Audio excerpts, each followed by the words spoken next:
Good morning, everybody. We could please come together and take our seats. We'd like to begin our offsite. So welcome. We'd like to wish everybody, I hope you had safe travels in here. We couldn't ask for much better weather. I know you need to focus on the panels and on the people, but we'll be watching for those wandering eyes out there. Lots of whales were out there playing yesterday, so at break time, hopefully they'll come back and play again. We'd again like to welcome everybody to our summer offsite meeting. We want to welcome any employee representatives or employer association representatives who are joining us here today, as well as any members of the public.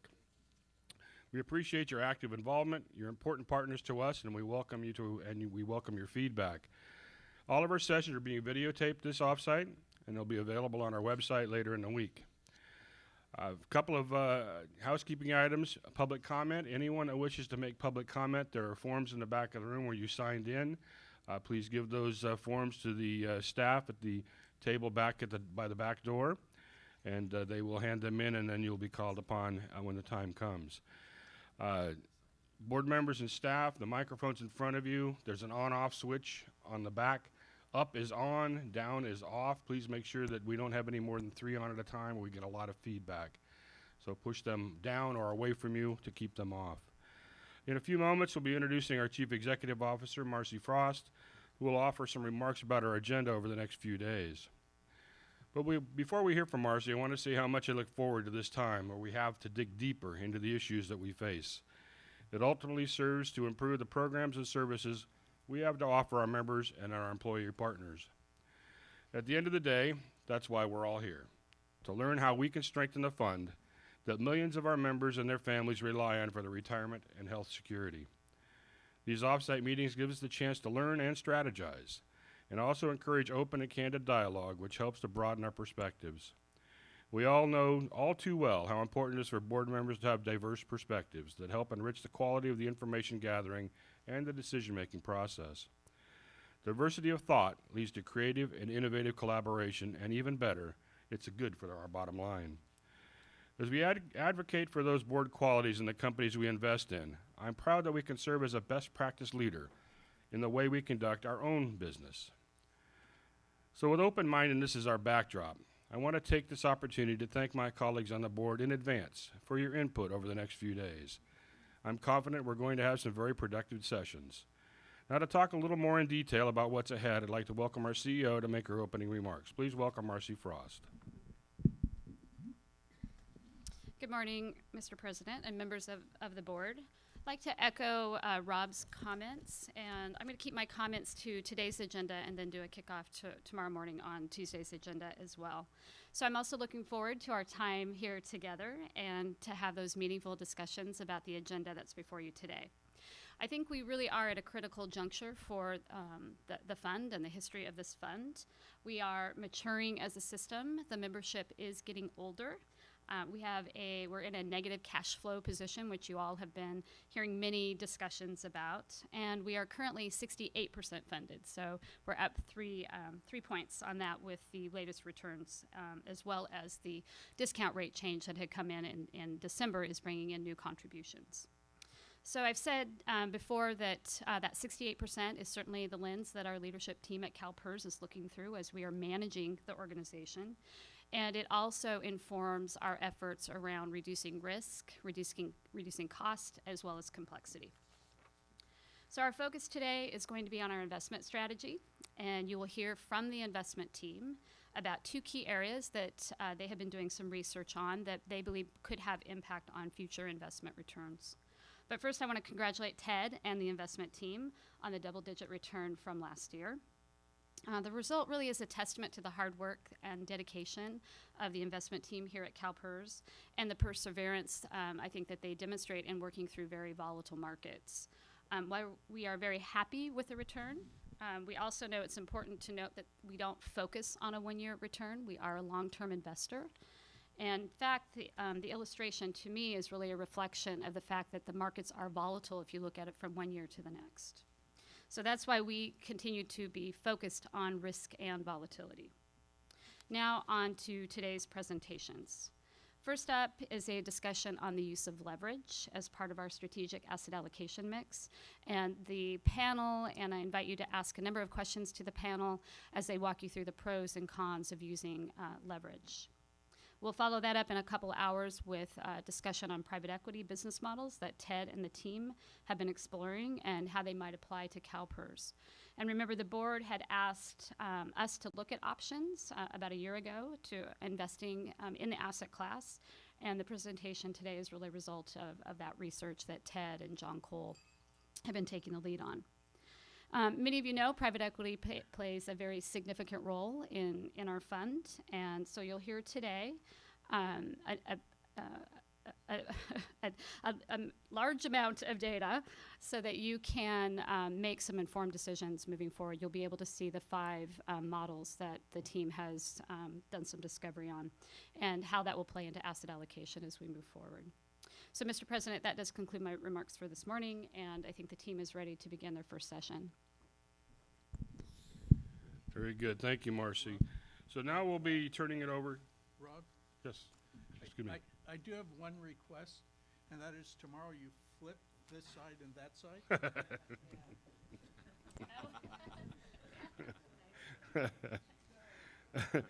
side. Duly noted. We're now going to turn it over to our Chief Investment Officer, Ted Allocation, who's going to kick off our first session on the use of leverage in the strategic asset allocation mix. Ted, please. Yep. Mr. President, thank you so much. Marcy, thank you for those comments. I'm the filler for the group to get organized.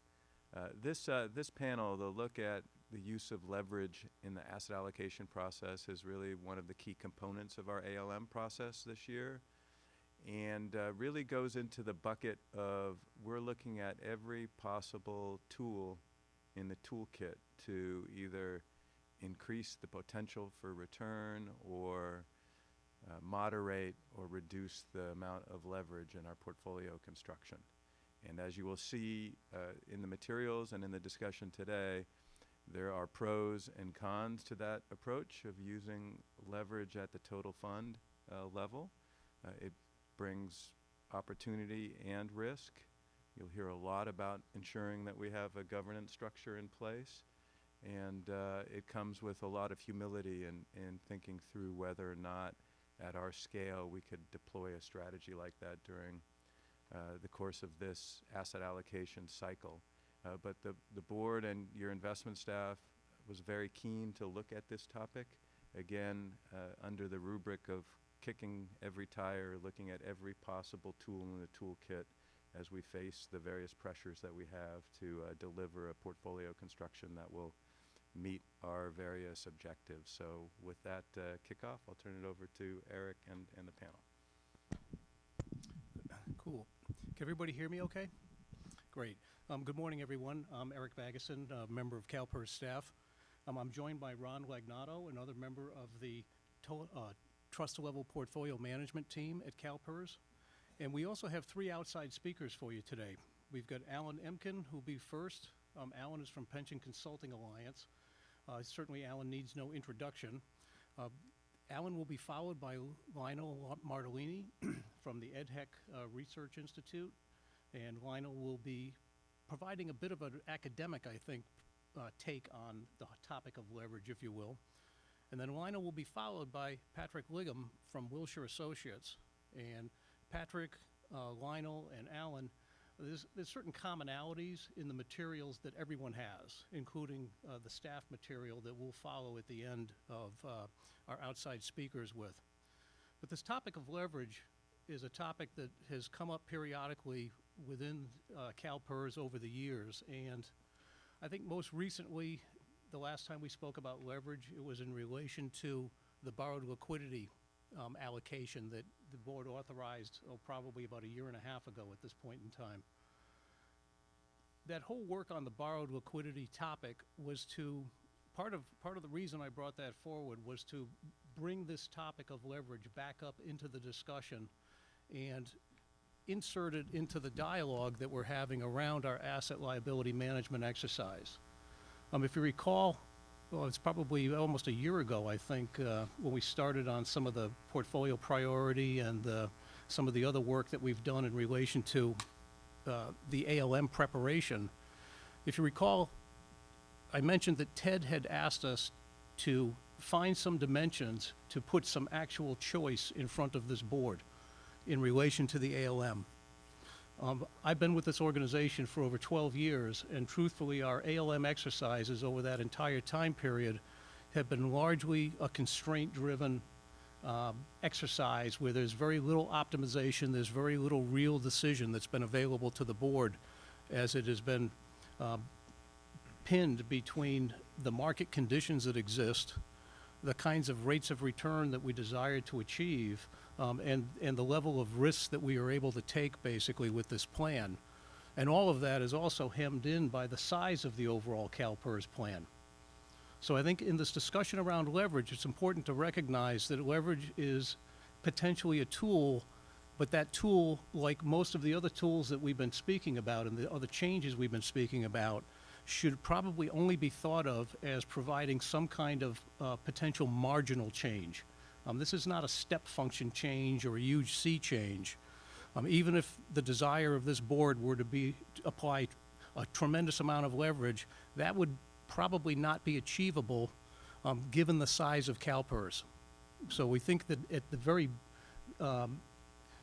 best, maybe that's not the right term, but at the greatest opportunity around this is a marginal opportunity where we think it can have an influence, but it is not ultimately going to be a panacea for some of the challenges that are out in front of this organization.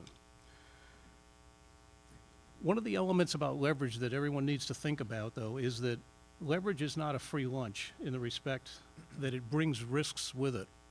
And those risks are very variable and very dependent on both where you would source borrowed capital and where you would deploy that borrowed capital. And we don't have any real recommendations in front of this board today. We're not asking for any decisions this morning.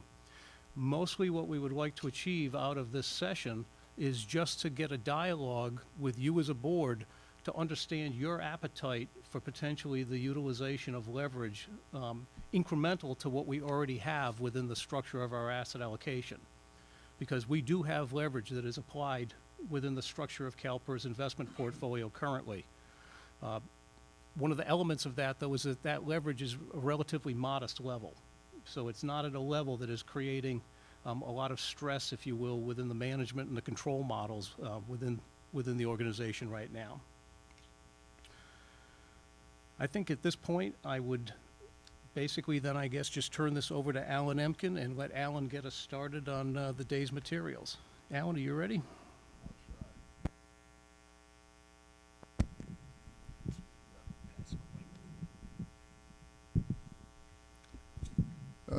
Mr. President, members, Alan Emkin, PCA, good morning. I can look out that way. Thank you for putting the blinds down. It's hard to be distracted when you're speaking, but I'm capable of doing that, as my educational background proves. Yeah, I can't laugh at myself, you know. Leverage is a tool.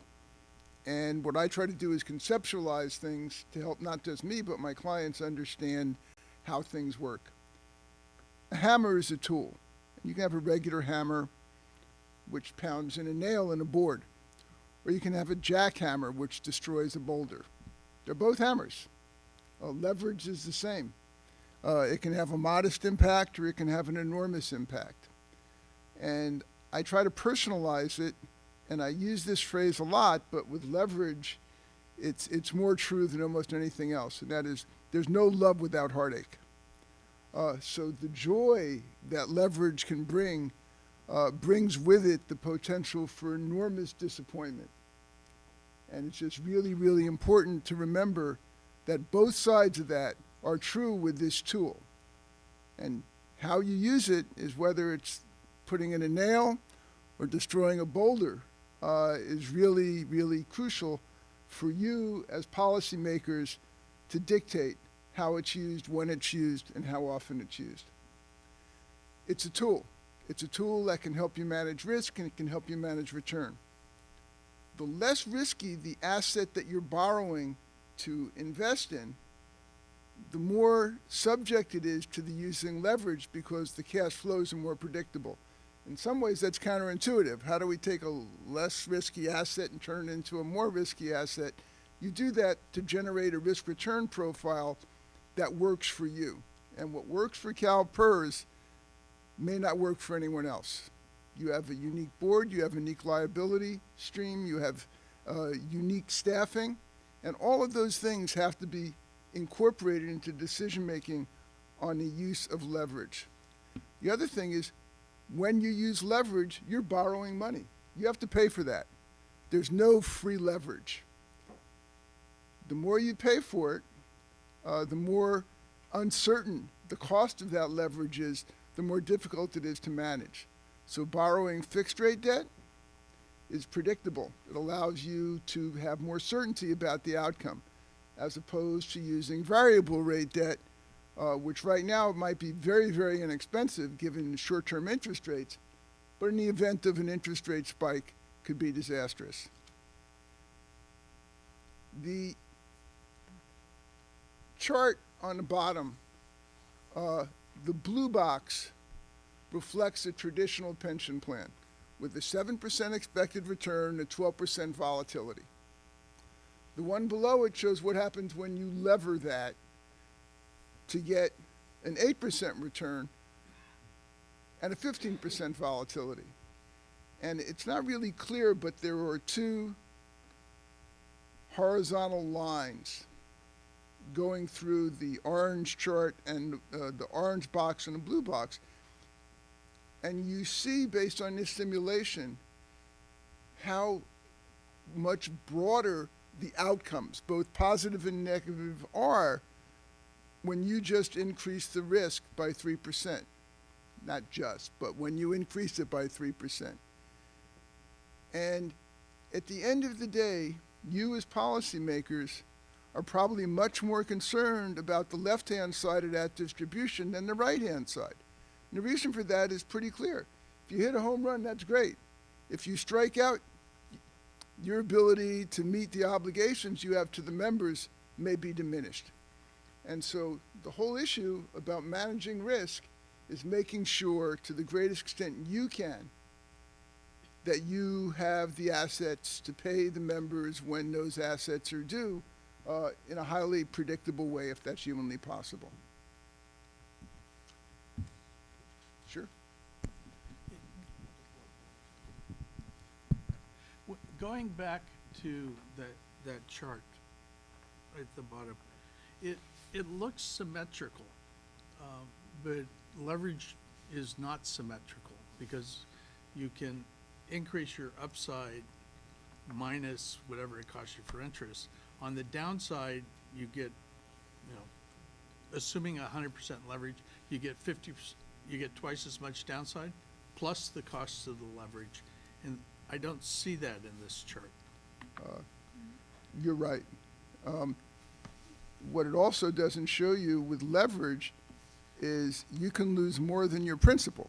And that's happened with this institution. It's happened with other institutions. But It's in never fact, happened in real estate because you can't lose money in real estate. I'll quote you on that. I'm quoting a former board member. And the reality is it isn't a normal distribution. You have very different curves on how it plays out. And you're right. You, in fact, have an infinite upside if you could gear it, but your downside, if it's structured well, is limited to the amount you've invested. Okay. But one of the issues you'll have to deal with at some point is, do you allow the corpus of the fund to be collateral for borrowing? And that is, do you guarantee with the corpus of the fund borrowings? And that takes a whole different level of risk, and that's something that the staff and you will have to consider at some length. There's a big picture and there's a little picture. After a lot of thought and discussion internally within my shop, we really believe that leverage needs to be managed at the total fund level. traditionally that is not the way institutional investors have looked at leverage. They've looked at leverage on an asset class basis or an individual asset basis, but not systemically. And in fact, it affects you systemically. And it's important to remember that when you borrow, you're also a lender. In fact, you have tens of billions of dollars in the debt market. You're on both sides of the trade, and it's really important to remember that it's not simplistic, and that when you look at your borrowings, you have to look at net borrowings, not just what the cost of debt service is. We believe it's the board's responsibility and duty, with input from the staff, to manage that exposure to debt, because it can and it has the potential to dramatically change the risk-return profile of the total portfolio. And so how much you're willing to gear should be a function of your willingness first to understand the complexities, the costs, and the risks associated with putting that leverage on, because no one borrows money if they think they're going to lose money. The classic example really is real estate. I've never met a real estate developer who wouldn't borrow 120% of every deal they've ever done. It's in the nature of real estate. Yet we know that they, on a cyclical basis, throw the keys back at the lenders. There's a reason. There's a certain large international real estate manager who can't borrow money in New York City. He has to go to Europe or Russia to borrow money. There's a reason for that. I don't know who that person is. A little levity. Leverage is a tool to help you and your staff manage risk and return. It's just really important to keep that in mind. It's just a tool. It is not a panacea. And in fact, if you say, we want to get 8%, we can come up with simulations that gear the portfolio by X amount to generate that. But the reciprocal of it is, if it doesn't work, what happens?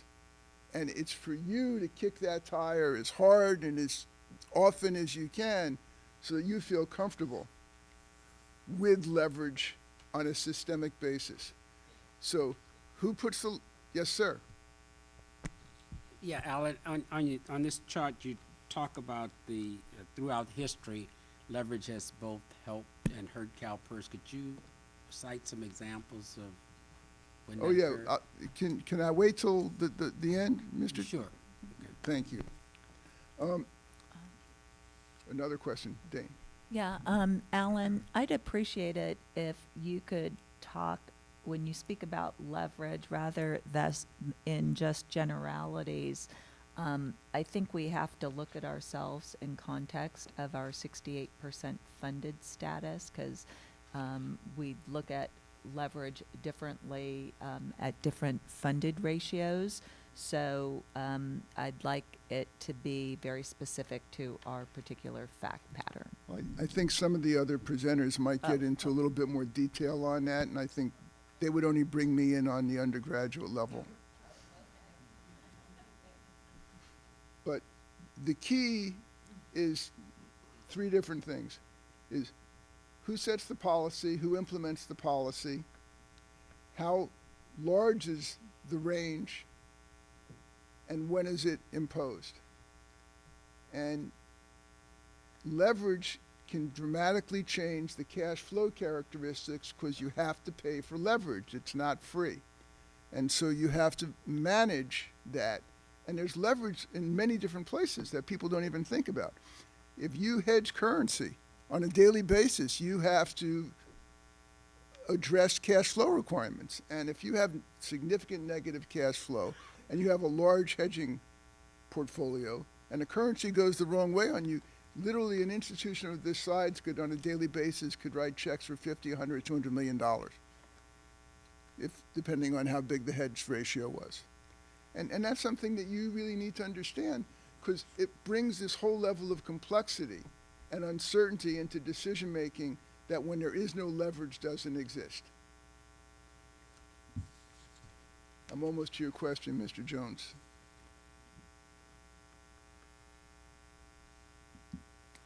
There's far more moving parts in your investment portfolio when there's leverage. And it takes a level of knowledge, sophistication, analytics, oversight to make sure you're getting what you want out of leverage. And the challenge, and I urge you to consider this, is we always look at the average. Well, you expect an average return of 7%. When you say, wow, if I can gear that by 50% and my cost of debt is X, I can get 8 or 8.25 or 7.75. The challenge isn't looking at that average. The challenge is what happens on the left-hand side of the distribution if you have a couple of years of zero. Or I hope it never occurs again, but we have another decade like the first decade of this century, where equities didn't generate any return at all. Well, had you geared equities, which if you looked at the long history, it would say you should do, that's what the academics would tell you, gear the heck out of them because they have a positive expected rate of return and a risk premium. For a decade, you would have paid interest costs and you would have gotten no return. So instead of getting basically flat return out of equities, you would have had a significantly negative return. And let's say your borrowing costs were 3.5% or 4%, you would do that to the 10th power. Every year that would have, so you would have lost 40 or 50% of your assets had you geared the asset. When you don't like leverage is when this stuff hits the fan. And it's just really, really, you don't think about it until it doesn't work. And when it doesn't work, it's too late. It's after the fact. You already owe the money or you lost the asset. And it's just very, very important to keep in mind that when you use leverage and it doesn't work, it's extremely painful. It makes the management of the whole portfolio a challenge because all of a sudden you're focusing on maybe that individual asset or that individual portfolio which was geared and is now in a workout. And I remember what it was like when your staff and you were dealing with workouts. And even though it was a very small percent of the portfolio, it took up almost all of your time. And it made sense. And you were national media, international media darlings for all the wrong reasons. But leverage creates an exposure that it's really important to understand. So, to quote, since we're close to Carmel, the good, the bad, and the ugly, the good. In fact, your private equity portfolio and your real estate portfolio have significantly been enhanced, not in every instance, but in many, because of leverage. In fact, you invest in a sub-asset class called leverage buyouts, which couldn't exist without leverage. A big chunk of your real estate portfolio has been levered, although the amount of leverage has gone down to make it a more cash flow positive asset class. The bad, I hate to talk about the real estate portfolio, but that's where leverage was the most obvious and it was the most painful. And you literally had to walk away from assets. You had to give the keys back to the bank. In fact, you had to write checks to get out of real estate transactions during the financial crisis that went south because you had leverage. And that leverage maybe not was as thoughtful or intelligent as it might have been in retrospect, keeping in mind that hindsight is always 20/20. And so easy to say, oh, we should have done it differently. Maybe there are lessons learned there. In fact, if you think about it, your whole equity portfolio, the public equity, is levered. There's very few public companies that don't borrow money. In your real estate portfolio, most of your assets have some degree of leverage.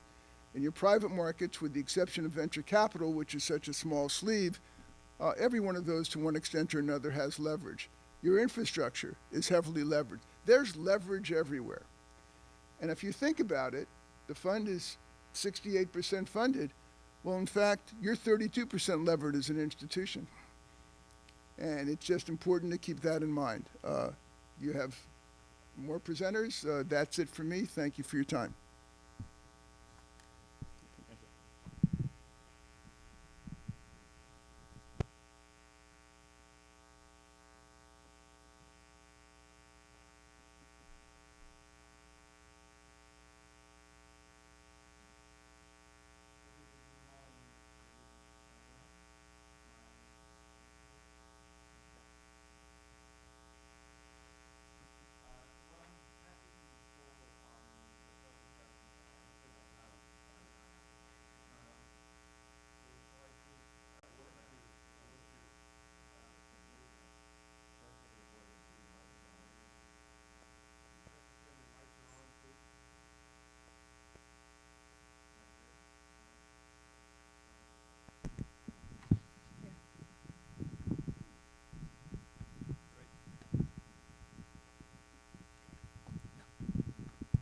Okay, cool. Yeah, that's better.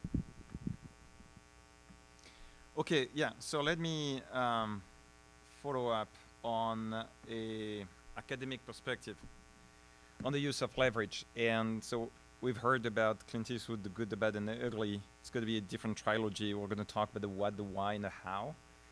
And so the idea would be, at least at the conceptual level, to try and understand, you know, what leverage is all about and how it can help or hurt an institution like CalPERS.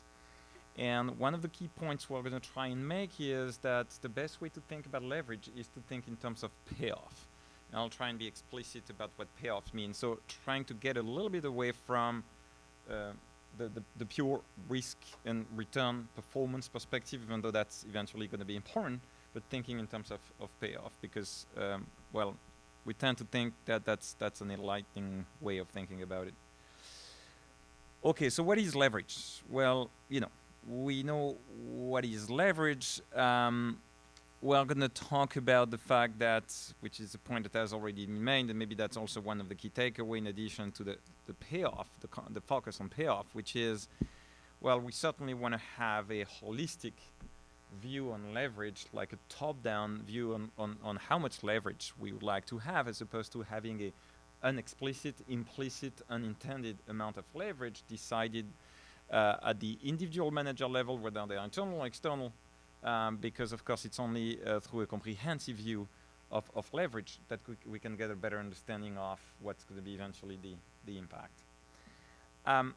Anyhow, so let's start with, you know, what's the definition of leverage? So, you know, I went to Investopedia to think about, you know, what's the most simple way of thinking about this question, and it's always a good place to start. So leverage is an investment strategy of using various financial instruments or borrowed capital to increase the potential return on investment.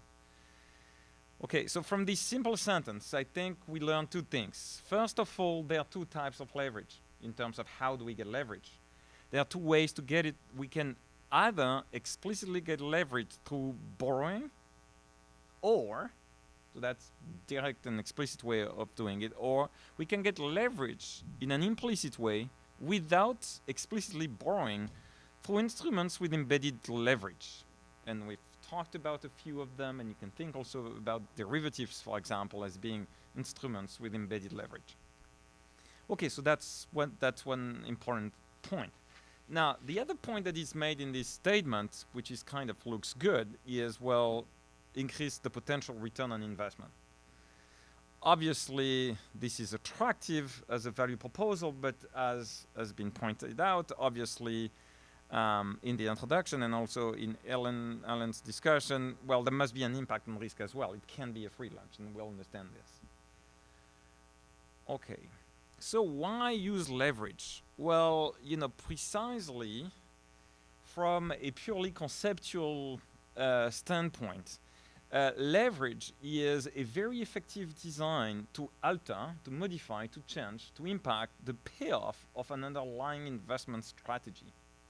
And one of the points we're going to make is one's ability as an institution to actually modify the payoff and make it more consistent with the needs of the institution is a key component of what, you know, financial engineering and asset allocation decisions can bring in terms of potential benefits to eventually to the beneficiaries. Okay, so we understand the concept. Due to an increased access to the upside, a leverage strategy requires a lower performance on the underlying risky portfolio to achieve a given target level of performance at the fund level. Okay? So if you make a quick computation, if you think about starting from a funding status at 68%, and you think about how much performance do we need to go back to 100%, well, that makes it for 47%. So if we can get over a few years, 47 cumulative performance, 47% cumulative performance, then it's great because we're back to 100% funding status, which is good news for everyone. And Yeah, but that 47% is in excess of our discount rate because that keeps growing. Well, yes, I'm actually thinking in terms of funding ratio and not pure asset value. Agree. So it's actually relative to the liability performance, which is itself given that the liabilities are not marked to market, which is essentially a function of the discount rate, which indeed is not constant over time. Sure. Okay, because I don't quite understand. When you talk about the 47%. Yeah. I did turn it on. It is on. I do know how to operate them. It's on. Thank you. Does that take into consideration, so you have two things. You continue to have outflow, both the COLA, okay, and you have the cost going up. So is that 47% based upon a static today, or did you, to come up to that number, did you look at the increase in the COLA in the out years, and did you look at the increase in the actuarial standard? So, I mean, before we start throwing numbers around, I want to know how certain you are. Sure. Well, the number is very simple. What I'm saying is 68%, which is the current funding ratio, times 1.47 brings you to 100%. That's the only thing I'm saying. So I'm thinking about not how much increase in asset performance I need. I'm thinking in terms of how much increase in the funding ratio I need, which is different. And to your point, the funding ratio has to take into account both the asset side, but also the liability side. Now, what of course we understand is getting more upside is attractive, but in the same process, we're also going to get more downside exposure, which has already been emphasized. So one way to think about it is just to looking at the very simple graph where we see the performance. Well, we see the payoff more than the performance. So let's think about, well, that's precisely some kind of a payoff graph. So the graph shows the performance of 3 different allocations to safe versus risky assets. So what I call safe and what I call risky, well, risky asset is like a policy portfolio that invests in risky asset classes like stocks and bonds and, you know, alternative assets, just like we do here. And that gives some kind of upside potential and also the downside potential as well. And then we've got some kind of safe portfolio. Okay, so the safe portfolio from an asset-only perspective at a time horizon, at a given time horizon, say of 5 years, would be something like a 5-year pure discount bond. Something that gives you a certain payoff in 5 years from now. Now, what we do in this graph is on the x-axis, we look at the potential value, the possible values for these underlying assets, and the underlying asset being, you know, CalPERS kind of policy portfolio. And on the y-axis, we look at the payoff of different allocation to this risky asset versus safe asset. Now, if you allocate nothing to the risky asset, this performance-seeking asset, so if the allocation to risky is just 0, 100% is invested in pure discount bond, then you get this flat horizontal line that says regardless of what happens in financial markets, regardless of how much upside or downside there is, I'm still going to get the same percentage, the same performance, the same payoff, which is, you know, something like 100 plus something, and that something is like the 5-year annualized 5-year discount rate. Now, if you look at 100% invested in the risky portfolio, which is, let's say, CalPERS policy portfolio, well, in this case, it's like a 45-degree angle line, as it must be. So if that portfolio goes up from 100 to 200, well, then the payoff of your strategy goes to 200 as well, okay? And then it's very simple to understand that if you mix 50-50, then you get something like a line that has a lower slope. So in other words, if you get 50-50, then you're gonna take, you're gonna have to have a much higher performance on the risky asset to give you to a given target level. Okay? So clearly what we see on the upside is a steep slope is good news, because a steep slope says I don't need too much upside to get to a very attractive target. Now, here is the beauty and the riskiness in leverage. If you think about the risky 100% being the blue line, which is the same as in the previous graph, and then if we move on to leverage, well, with leverage, something nice can happen. In this case, with 50% leverage, is the slope of that line become even steeper than 100%. So the slope of the line is greater than 1. Well, previously, the slope of the line when we mixed safe and risky was lower than 1. Now we can make it higher than 1.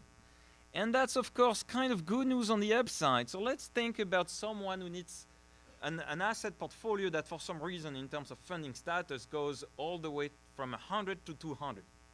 Well, by definition, you have to hope for the underlying value of your underlying risky portfolio to go from 100 to 200 to accomplish that, to achieve that target, to reach that target. Now, with a levered strategy, you don't need to wait until the underlying portfolio gets to 200 for your levered portfolio to get to 200. With this particular set of parameter values, it only takes 75% increase, if you will, in the value of the underlying asset to give you to 100% increase in the value of your levered portfolio. So we all understand the value of leverage. You can impact the payoff that you're looking at, and the payoff says, well, I definitely have to hope and expect a solid performance looking forward.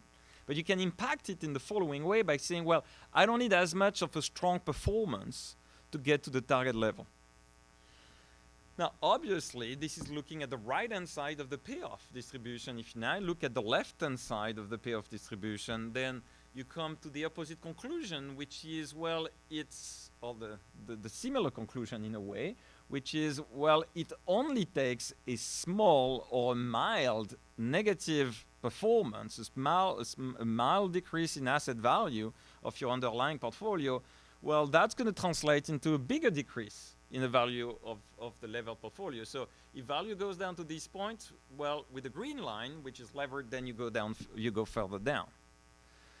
So the whole complexity, in a way, in the use of leverage is, of course, when you make the line steeper, it's good on the upside and it's bad on the downside. Okay, now, we're kind of saying, in a very explicit way, which is kind of true, right? We are saying that leverage increases return, but also increases risk. That's what we're saying, and that's what we've been saying for, 20 minutes at least. Now, I would like to revisit this question because it's a little more subtle than what you think. So yes, on the one hand, you're definitely increasing risk when using leverage. But think about what's the benchmark. Think about what you would do if you're not using leverage, right? Well, one possibility is do nothing. Well, okay, they can do that, and then there's no impact on risk and return. You stay on the status quo.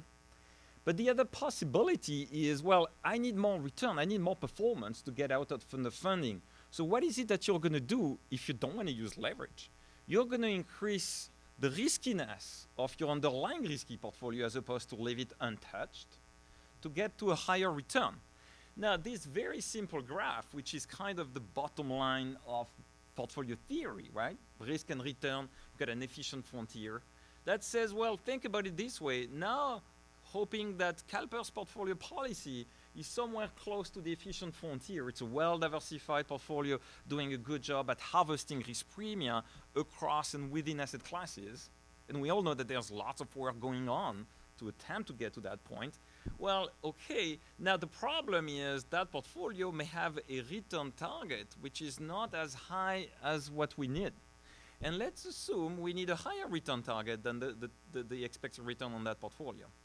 Well, again, there are two ways to go about it. One way is to use leverage. Well, in this stylized picture, well, that's a lot of leverage that I'm using here. But if you use leverage, you keep the underlying risky portfolio as is, because you like it the way it is, it's well diversified, and then you just increase the potential payoff on the upside. Now, if you're not doing this, but you can't stay put with the statu quo, if you want to get to the target return that you need, well, the only way to do it is to kind of increase the riskiness in the underlying risky portfolio. And that's what you're going to get. So that's how far you need to go to get to the same expected return without leverage. So that portfolio will be without leverage. Now, if you look at that riskiness of that portfolio, well, that's a big increase. So think about it this way. Yes, leverage increases risk, always. So what I'm saying is risk here, let's say volatility or some kind of value at risk measure, the riskiness, extreme downside risk measure, the riskiness of that portfolio is greater than what it was without leverage. So that's a fair statement. I'm not saying otherwise. But what I'm saying is it not necessarily increases risk as much as you need to increase risk if you were not to use leverage. And if you were to try and get to the same target return without leverage, with a fully invested portfolio. So what we're saying is, what's important in the end of the day is from the payoff distribution standpoint, is having an underlying policy portfolio that looks as good as possible. And if we try and mess up with that underlying portfolio by making it less diversified to reach for a higher return target, then we are gonna take on incremental risk as well, right? So anyway, so the bottom line is there's a trade-off, no free lunch. Whenever you need to increase expected return, you always need to increase risk. But as we see, we have two choices. One with leverage and another one without leverage. Okay, well, now, going to the how question, as we said, there's a key distinction between using leverage within instruments or funds and using leverage at the total fund level. Well, clearly, yes, sure. On the last graph, how much does what you're paying in interest change that graph? Oh, yes, that's very important. So how much you pay in interest is reflected in how high is the risk-free rate. So clearly, the slope of that line that goes from the risk-free rate to your best proxy for the efficient portfolio will clearly be a function. So if you increase the risk-free rate, then the cost of borrowing will be higher. And that, of course, will, have a negative impact on the relative benefits of leverage. And everything else equal, of course, leverage is more desirable which has been discussed when the cost of leverage goes down. So if the risk-free rate went up significantly, Yeah. you could actually get that target return more with less risk by changing the portfolio than. It is a good question. No, I don't think it's mathematically feasible to find a set of higher values, well, unless we go maybe unreasonably large. But I don't think it's feasible. So what we're saying here is this efficient set, this parabola that we look here, the efficient set, is always dominated by this trade line that goes through the but the difference in terms of riskiness between these two portfolios will go down. Okay. But I think we should always, in that sense, dominate. Yes. Yes, back to that chart.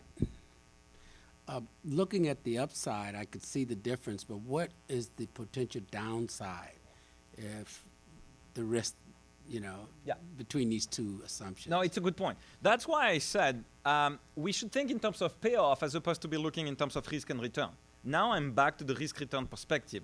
And the risk-return perspective can be enlightening, as we said. It allows us to understand that whatever you do, if you need to increase expected return, target return, I'm not saying we should go for a higher expected return, but if we are to go for a higher expected return, well, both ways will lead to an increase in risk. But indeed, in this case, risk is measured by something like volatility and doesn't show up exactly what's the downside. Well, what the downside is much more explicit with the payoff kind of chart, where you see what happens, right? So if the risky underlying portfolio, which starts at 100, this guy starts at 100. If the value of that portfolio goes down, if it goes down, to 75, well, you're losing 25 with an unlevered portfolio, but you're losing 50 in this case with a levered portfolio. So that's a significantly much higher downside. So there's no question about it. This is something, by the way, that we're going to come back to precisely now, which is, is there anything we can do about the downside that goes with leverage? Okay, so if you think about, risk parity funds, for example, they do embed leverage typically because they overweight bonds with respect to stocks, and then they use leverage to go back up to a given kind of attractive target level. Hedge funds, private equity, real estate funds, we've talked about it before, all of them tend to use leverage. So whenever we invest in those instruments, then we are using embedded leverage. Now, if you think about a explicit use of leverage at the total fund level, well, typically, and this is something that is often encountered in Europe. For example, in northern part of Europe, all these Nordic pension plans like the Netherlands, Denmark, and other pension plans, what they do is they typically have a derivative-based way of matching the liabilities, and that allows them to kind of have a levered allocation to equity and other risky assets. And they use some kind of, futures or interest rate swaps and inflation swaps to do these things. Now, let's keep in mind the following thing. So far, we've seen payoffs, and all of these payoffs, whether it is unlevered 50-50 or whether it's levered, all of these payoffs are linear payoff. They all look like straight lines. Yeah. Going back, if you use, if we're going to use leverage, and we should do it at a portfolio level, then it seems to me that we really need to understand the embedded leverages that we have in order to make a reasonable decision. Yes, I think it is a very valid point. I think that any effort in understanding and measuring the existing embedded leverage is necessary, because if we set at the board level a given target leverage, well, we have to understand how much leverage is already implicitly present so that we can eventually make an informed decision in terms of how much more, if any, or how much less actually leverage there should be at the fund level. Yeah, I can't agree more on that, and that's the value of I guess having an effort towards better understanding and aggregate at the aggregate level what the leverage position is. Now, what just I would like to show here is that potentially you can go beyond. That's the beauty of working with payoff. In the end, you can cook up the payoff function in a way that's best suited to the needs of the institution. So in particular, what if we recognize that on the downside, we have a very limited ability to sustain a big loss on the downside, but what we like, of course, is getting as much upside as possible. Can we do things like this? So can we go beyond linear payoffs, just like straight lines, and can we come up with things like this, which is a convex payoff, right? With limited downside, but more upside. Well, the answer is yes, potentially. Using derivatives instruments like options, you can do things like this. And again, this is something that is also very heavily used in some parts of the world, including in Europe, where the use of options allows pension plans to kind of having a limit on the downside risk exposure. Now, if you look at this in the following way, of course, using options to protect against the downside is also not a free lunch, obviously. There's no free lunch, right? We all know that. So it comes at a cost. Now, how do we see the cost? How to measure the cost of using options to limit the downside? Well, you see it in the sense that the slope of the line, remember that we want it to be as steep as possible because it allows us to get as much upside as possible. Well, now the slope of the line gets lower than what it used to be when we were 100% invested in the risky asset, right? So this is, the blue line is the risky asset. It's 100% invested in the risky asset. It could be also the levered allocation to the risky asset, whatever it is. So it's something that we're comfortable with. And now we're saying, what if we want to cut down some of the downside? Well, in principle, that's feasible, even though, of course, it raises lots of practical questions for a fund of the size of CalPERS. But there's ways to kind of limit the downside risk exposure. But if you do that, then again, you're back to, well, we have to accept a lower, a decrease in the slope of that line. Well, by the way, Lionel, yeah, sure. you're using options there. Yes. But if you use non-recourse debt, don't you in fact create a similar It's a good question. If you use non-recourse debt, you indeed has a limited liability, so you have a limited downside. Essentially, you can lose more than what you. It's still going to be different in the sense that remember that what this payoff tells you. This payoff tells you what's going to be the payoff of my portfolio if things go down at the risky asset level. So by using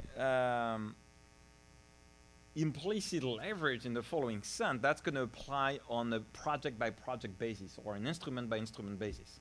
So that's the only difference. But yes, on the instrument by instrument basis, then you can have a lower bound on how much you can lose. This And- is kind of looking at the impact at the total fund level. And the decline in the expected return Yeah. would come from the fact that non-recourse debt costs more than recourse debt. In this case, that's exactly what it would be, exactly. And in the case of using option, it comes from the cost of options, which become more expensive when there's lots of uncertainty as measured by, for example, volatility. Yes.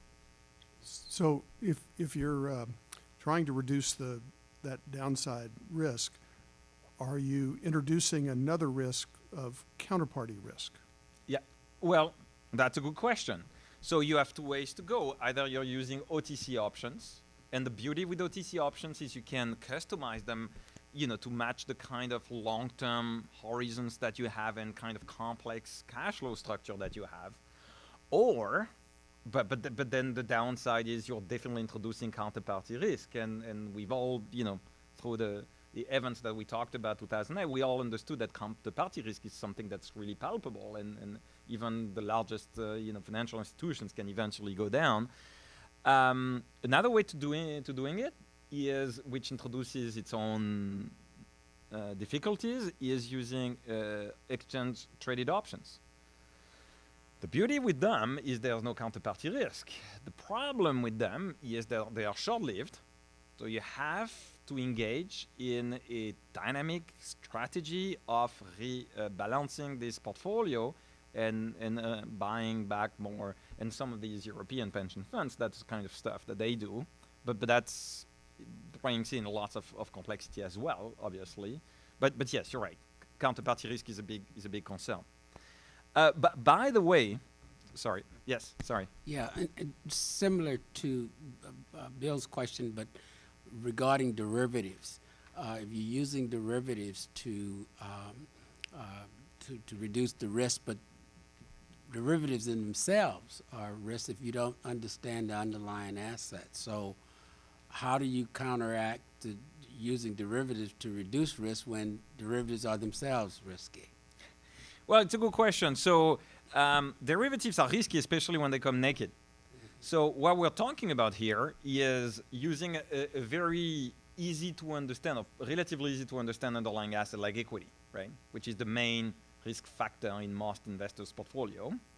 And essentially buying put options on this equity portfolio. That's what we're saying, right? So what we're saying is presumably you can invest more in equity.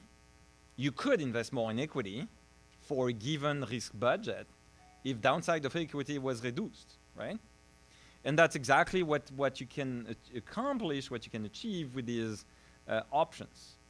They are risky when they're naked, but a put option plus the underlying asset gives you, this kind of a payoff where the risk is limited, in terms of the downside, and you get upside exposure.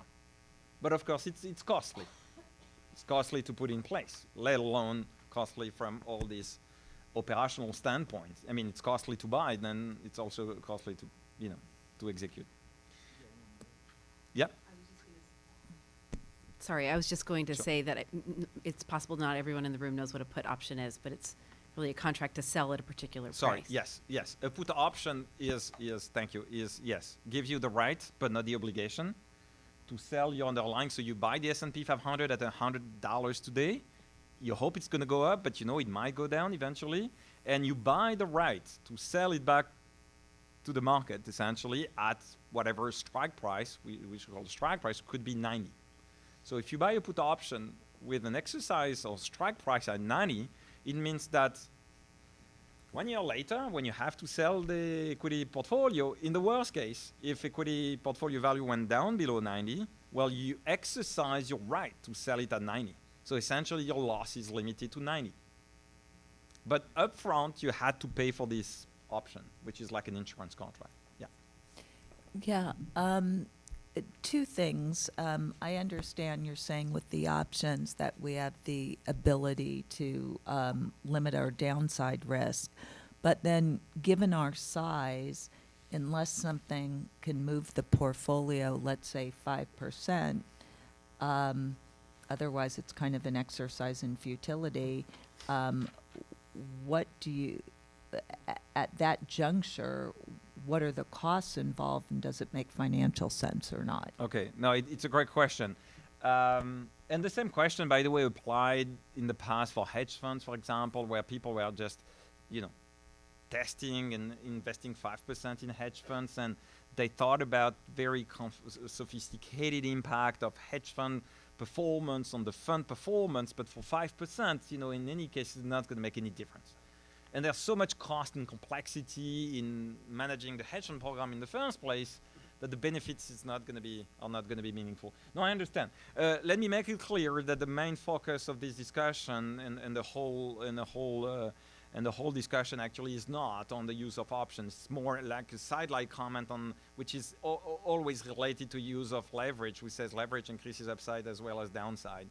There might be room for further discussions in terms of the pros and cons and the very mere feasibility of using options in that sense in the context of an institution like CalPERS, and that would raise lots of very important practical questions that we're not in a situation to comment But upon. what about in terms of making an impact on the portfolio, where we would have to go given our size? Yeah, I know. Right. So typically, and what then- people do is, as I and then said, sorry. does it make financial sense at that juncture? Like Yeah. the cost that would be associated? No, I understand. So first of all, typically options, if ever to be purchased, would be purchased on the equity component of the portfolio, which is the place where we get, liquid option markets. That's the only place. Now, to have a meaningful impact, they would need to have massive amount of purchases of these options. So that raises lots of questions. Again, we've seen institutions in other parts of the world that are doing things like this, and even institutions not the size of CalPERS, but of reasonably large sizes. And so this is something that's conceivable. I'm not necessarily saying it would be optimal for this institution, because it would require much more thorough kind of analysis and understanding of the situation, and it would be a very... well, moving on, the beauty of these payoffs is you can try kind of make them the way and the shape you like, potentially, again, keeping in mind the practical difficulties in using this. So what you can also do is you can also give up on some of the upside. So let's assume that the interest is to go back up to a given target level of performance, but that we don't necessarily need the performance above and beyond that level. Well, you can give up on some of the upside, just like you wanted to give up on some of the downside. And if you were to do so, then the beauty is that now the slope of that line would actually go back up, right? So the benefit from kind of selling the upside compensates, or more than compensates in this case, for the cost of getting downside protection. Okay, so these were very general thoughts on leverage and the impact on leverage on payoff and the cost and opportunity cost of leverage. Well, on your charts, as was the case with Alan's, the dots on the upside are not symmetrical to the downside, and intuitively it strikes me that it ought to be the other way around. What am I missing? So your question, so for example, in this graph, Yeah, I mean your question is, we get more upside than downside? yeah. Oh yeah, that's a great question. Well, the reason why we get more upside than downside is because we're kind of assuming a positive expected return. I don't exactly remember how much expected return we were assuming on the risky asset, but we definitely assumed a positive expected return. In this case, we're looking at 5-year horizon. So the compounded effect, if you will, of this 5-year horizon tends to bring the whole shift, the whole distribution to the right, and that's why you get so much more upside and downside. Now, of course, in all fairness, we have to acknowledge that these are only mere simulations, just like in Alan's case. In the real world, what you like also to see is some kind of stress test scenario where you get a prolonged kind of 5-year, underperformance, and then which we know, long kind of, sustained underperformance can also happen. And then that would make the situation, the extreme. So it's hard to assess what's the probability of these rare events, and that's why we don't handle them with probability distributions, and we think about them as stress test scenarios. But yes, we wouldn't like to undermine the fact that because of the positive expected return, bad things can still happen. I agree. Thank you. I just had a question. So the decision that we're going to be ultimately, or direction we'll be providing is setting, I guess, a leverage target range. Is that kind of what we're after?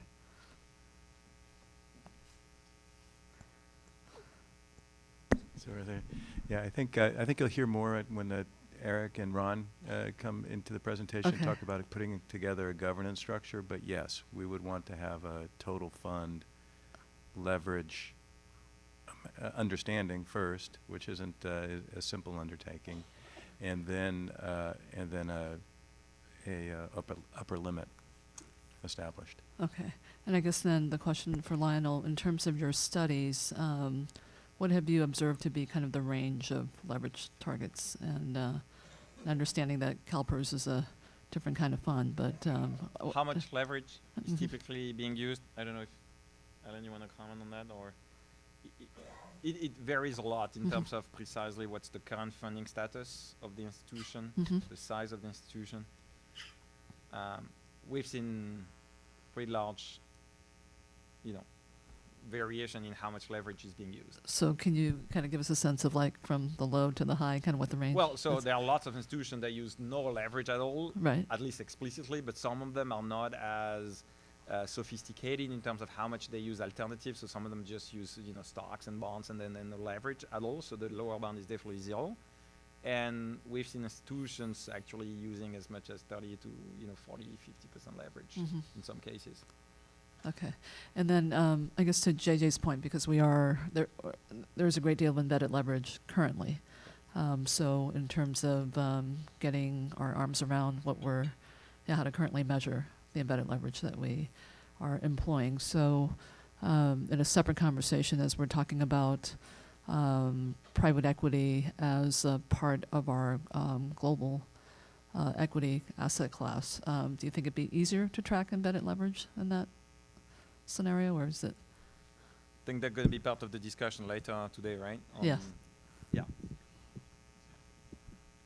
Yeah, it's a real important question, being able to trace down leverage at the level of these underlyings, including private equity, and that's part of some of the focus.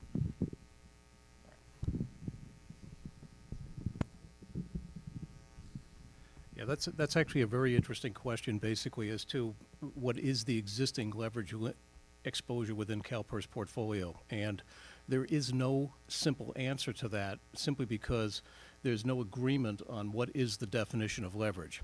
So a piece of the work that Ron and I will be laying out is really trying to set out a set of definitions and then basically build a set of reporting so you can actually understand that. But incumbent upon all this is establishing what is it we're talking about, because, well, we'll get into this a little bit deeper as we get further into the material. Are there other questions for Lionel before we move on to Patrick? Okay, I see no. Is that working? This one works.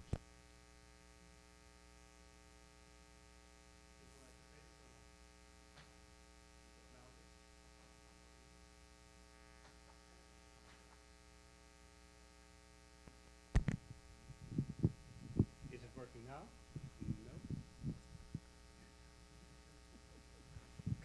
Happy we get along. No, it's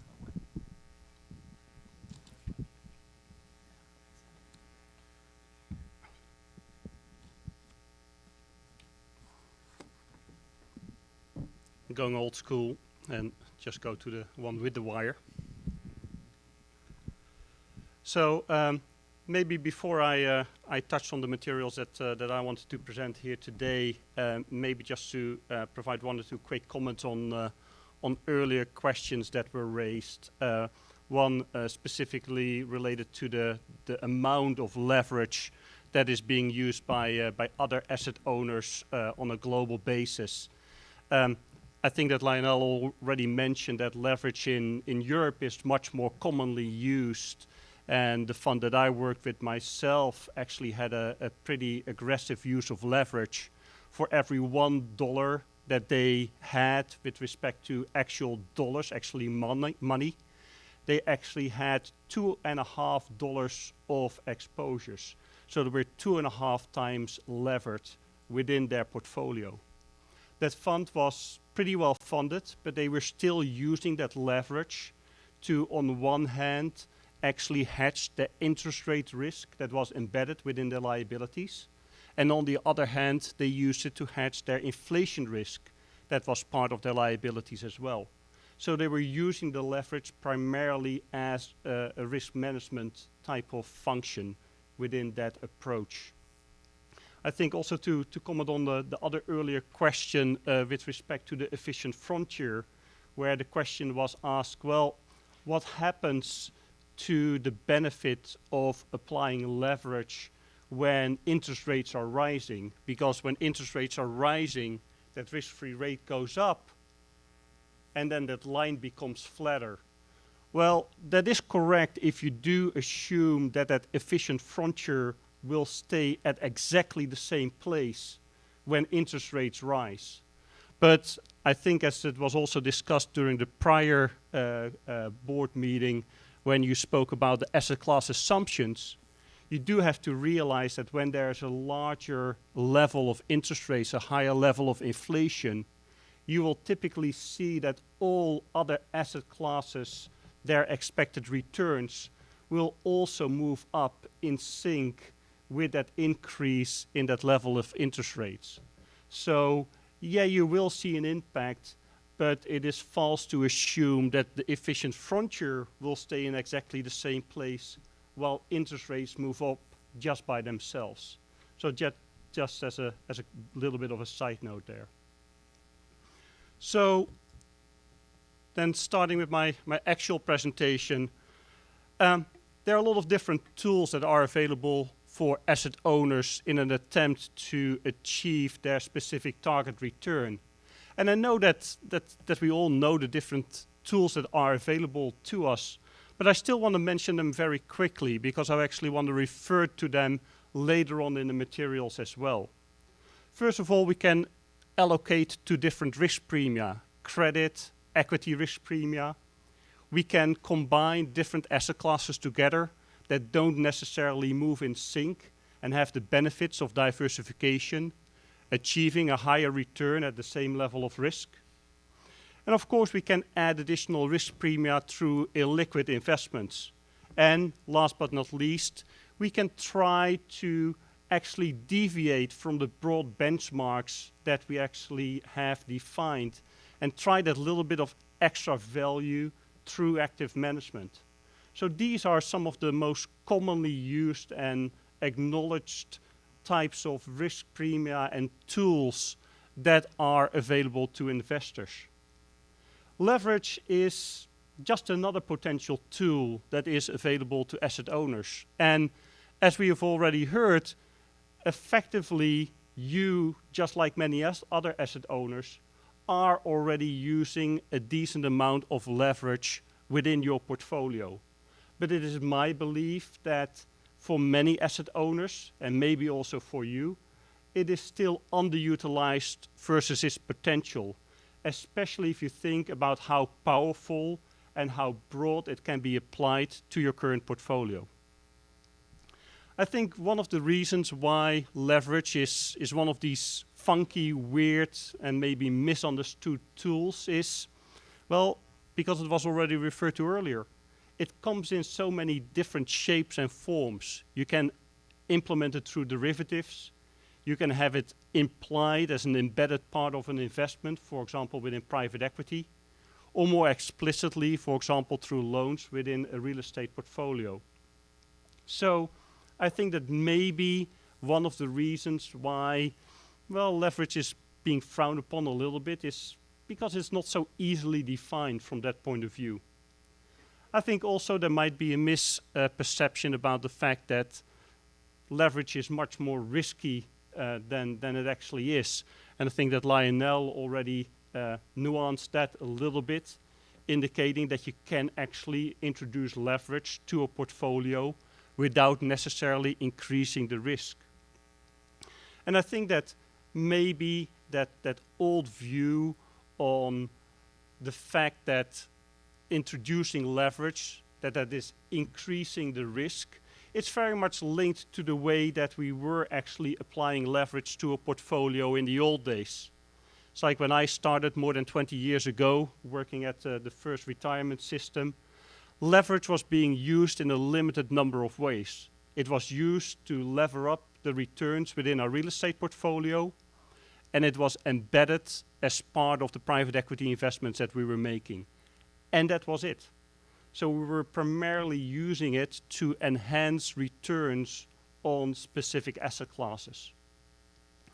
Of course, over time, we started to add other types of leverage to the portfolio, for example, through the use of leverage within hedge funds. But if we look at how leverage is used nowadays, it's really a tremendous amount of change that actually has occurred.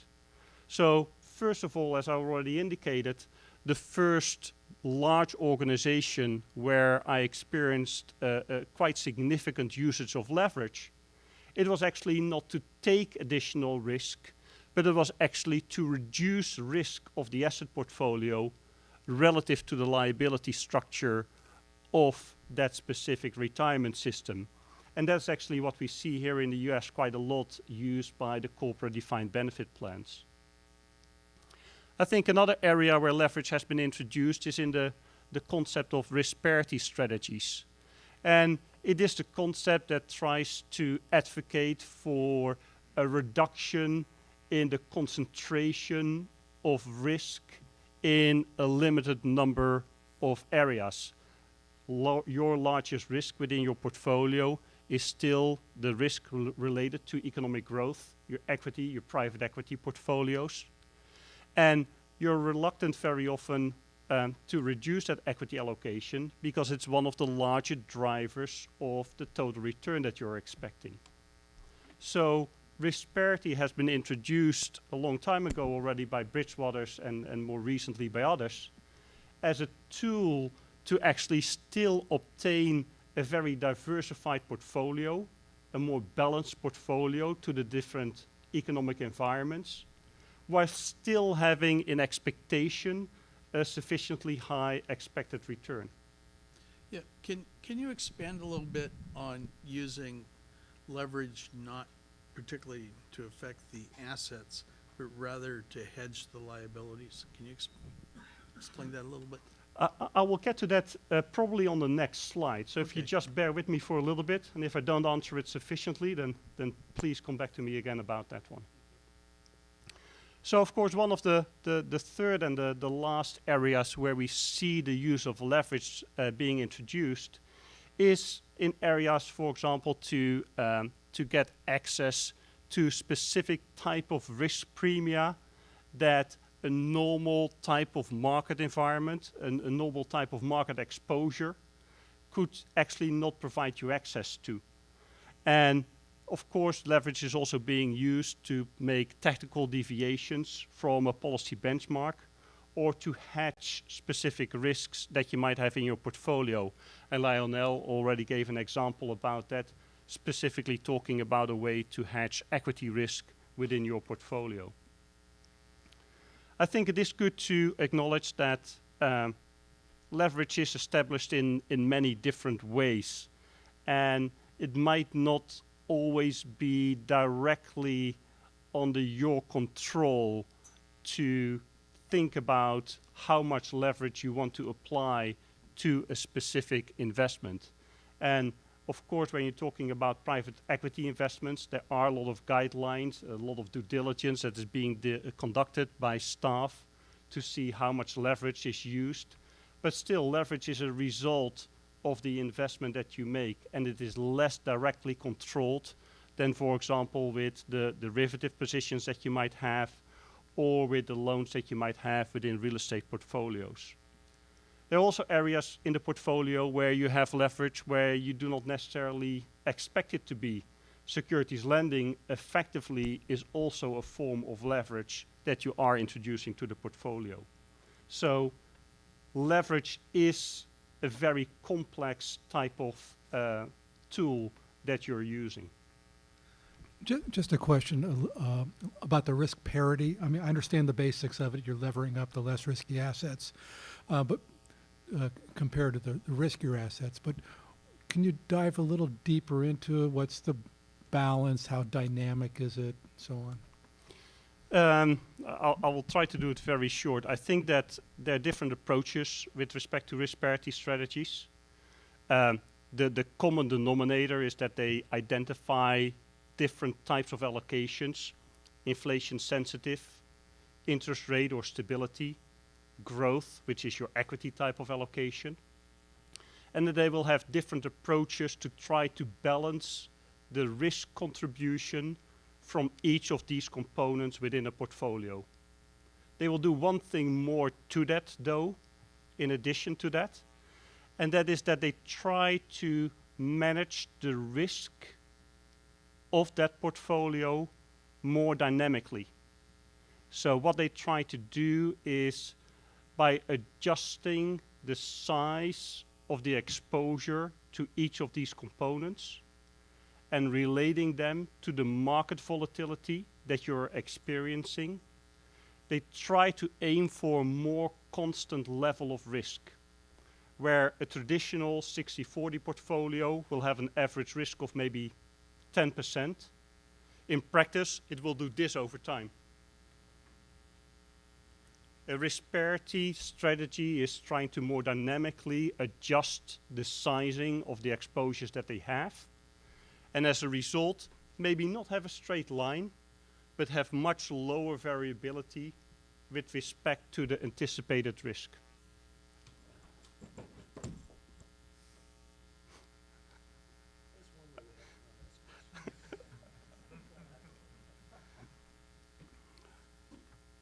So on this page, I don't necessarily want to touch on the written materials here, but I actually want to highlight the dual purposes of leverage through two different examples that I would like to give. So let's assume that we're trying to construct a portfolio. We have different risk premia embedded within that strategy. We have some illiquid investments, a little bit of active management, and we're ending up, however, with a portfolio that in expectation is falling 1% short relative to the target return that we're hoping to achieve. Well, one of the things that we can do is pull out that tool that we're not using yet, which is leverage. So let's assume that we're 1% short in the expected return relative to our target. And let's say that I can go for a more growth-oriented type of investment. Think about equities. And net of the financing cost, the interest rate cost, I could achieve a 4% return on equities. Well, in that case, it's very simple. I can get a 4% return if I make a 25% leverage. If I apply 25% leverage to my portfolio, then having a 4% return premium net of interest rate cost will give me 4% times 25% is exactly that 1% return that I was missing out on with respect to my original portfolio. So that's a very easy application of leverage.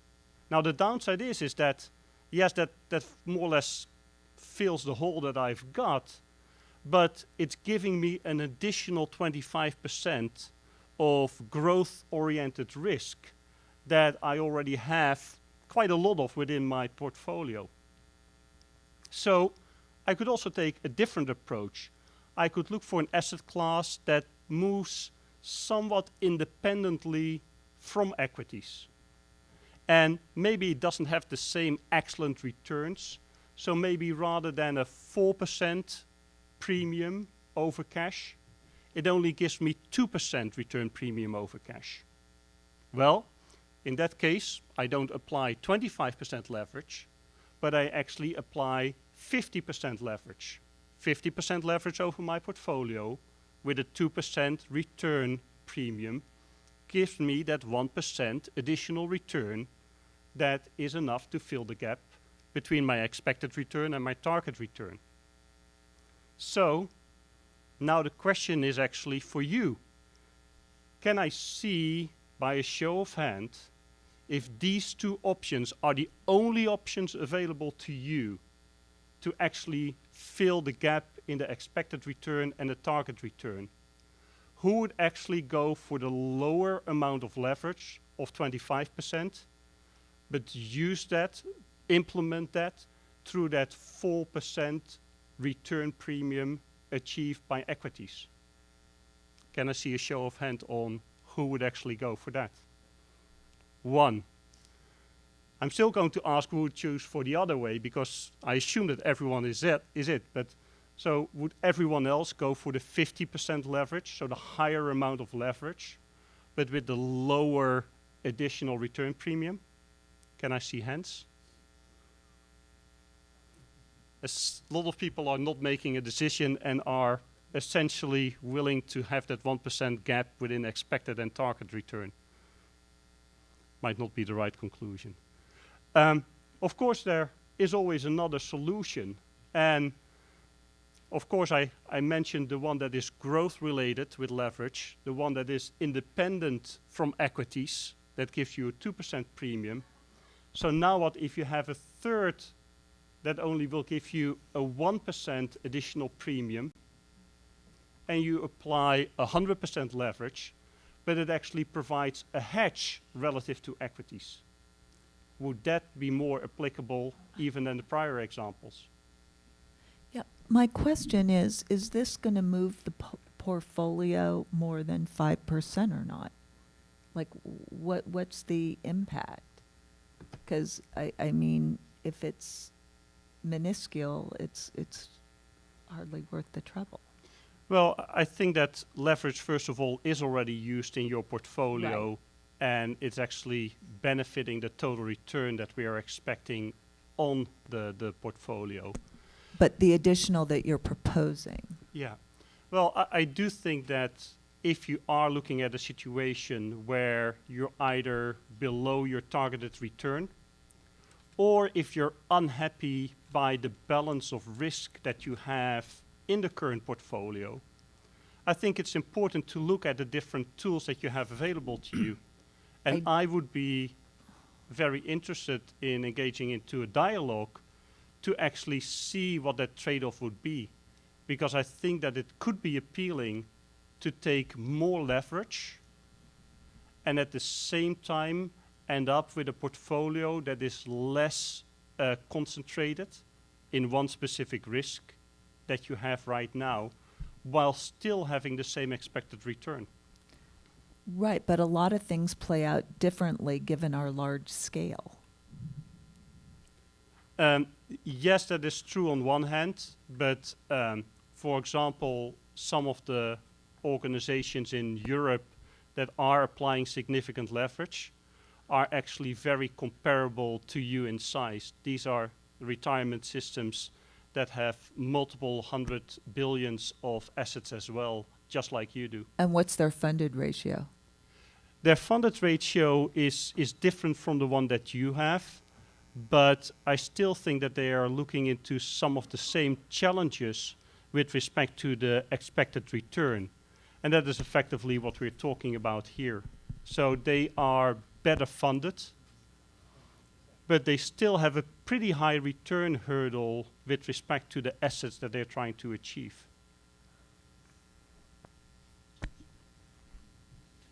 So if I'm understanding you correctly, you're talking not only about the additional return advantage from applying leverage, but also the ability to mitigate some of our growth risk, which is clearly the largest risk factor in the largest driver of returns in our portfolio. So is that what you're getting at with your third example?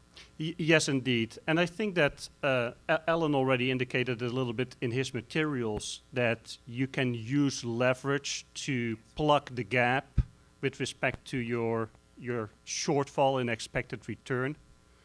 But you can also turn it around and say, okay, can I still maintain the same return, but actually obtain that in a more effective way? And maybe using a different type of tool more heavily in that case could be considered, such as leverage. Yeah, I guess my question goes to back to, I think Dana mentioned earlier about the funded ratio. The risk I'm willing to take and to protect my downside is going to be driven by my funded ratio, because if I'm at 68%, I'm not willing to risk the downside. But if I'm 85%, I'll be willing to take a little bit more risk for the upside to, the implications for the downside. Which could actually be an argument for the use of more leverage. Because if you're more worried at the current funded ratio about your downside risk, which could be related to your more growth-oriented asset classes, then actually allowing a reduction in these asset classes, applying more leverage to other lower risk asset classes, might still get you to that same expected return, but actually limit the potential downside risk. So that would be a lesser effect than the growth assets that you're talking about. Indeed. So how do we balance the fact that now I guess it's an opportunity that risk is at historically cheap levels versus the risk that being historically cheap, it's going to be going up, and how does it impact the underlying asset classes that we're applying leverage to? I hope you can understand what I'm trying to say, right? It's a timing issue. Yeah.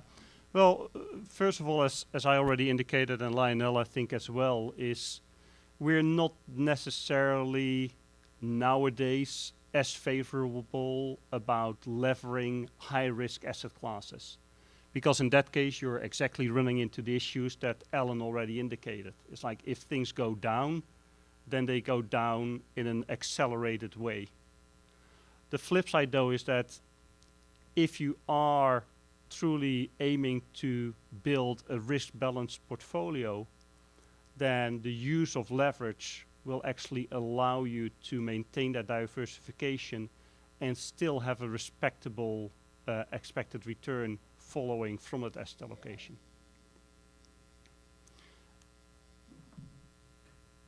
So maybe that is a good moment to actually move to the next slide, because when you are extending the use of leverage within a portfolio, there are a whole host of risks that can actually get introduced to your portfolio. And a few of them were already mentioned during the presentation. And of course, we have seen some pretty large negative events in the history in the financial industry occurring. Thinking about LTCM, Orange County, but also Lehman Brothers, that effectively was levered, but it was levered with a concentration in assets that were all behaving in exactly the same way at the same moment in time. So I think that goes back again to the earlier message. When you're leveraging assets, you have to be very mindful whether you lever them where you already have a large concentration of risk, or in an area where they might actually be diversifying for your total portfolio.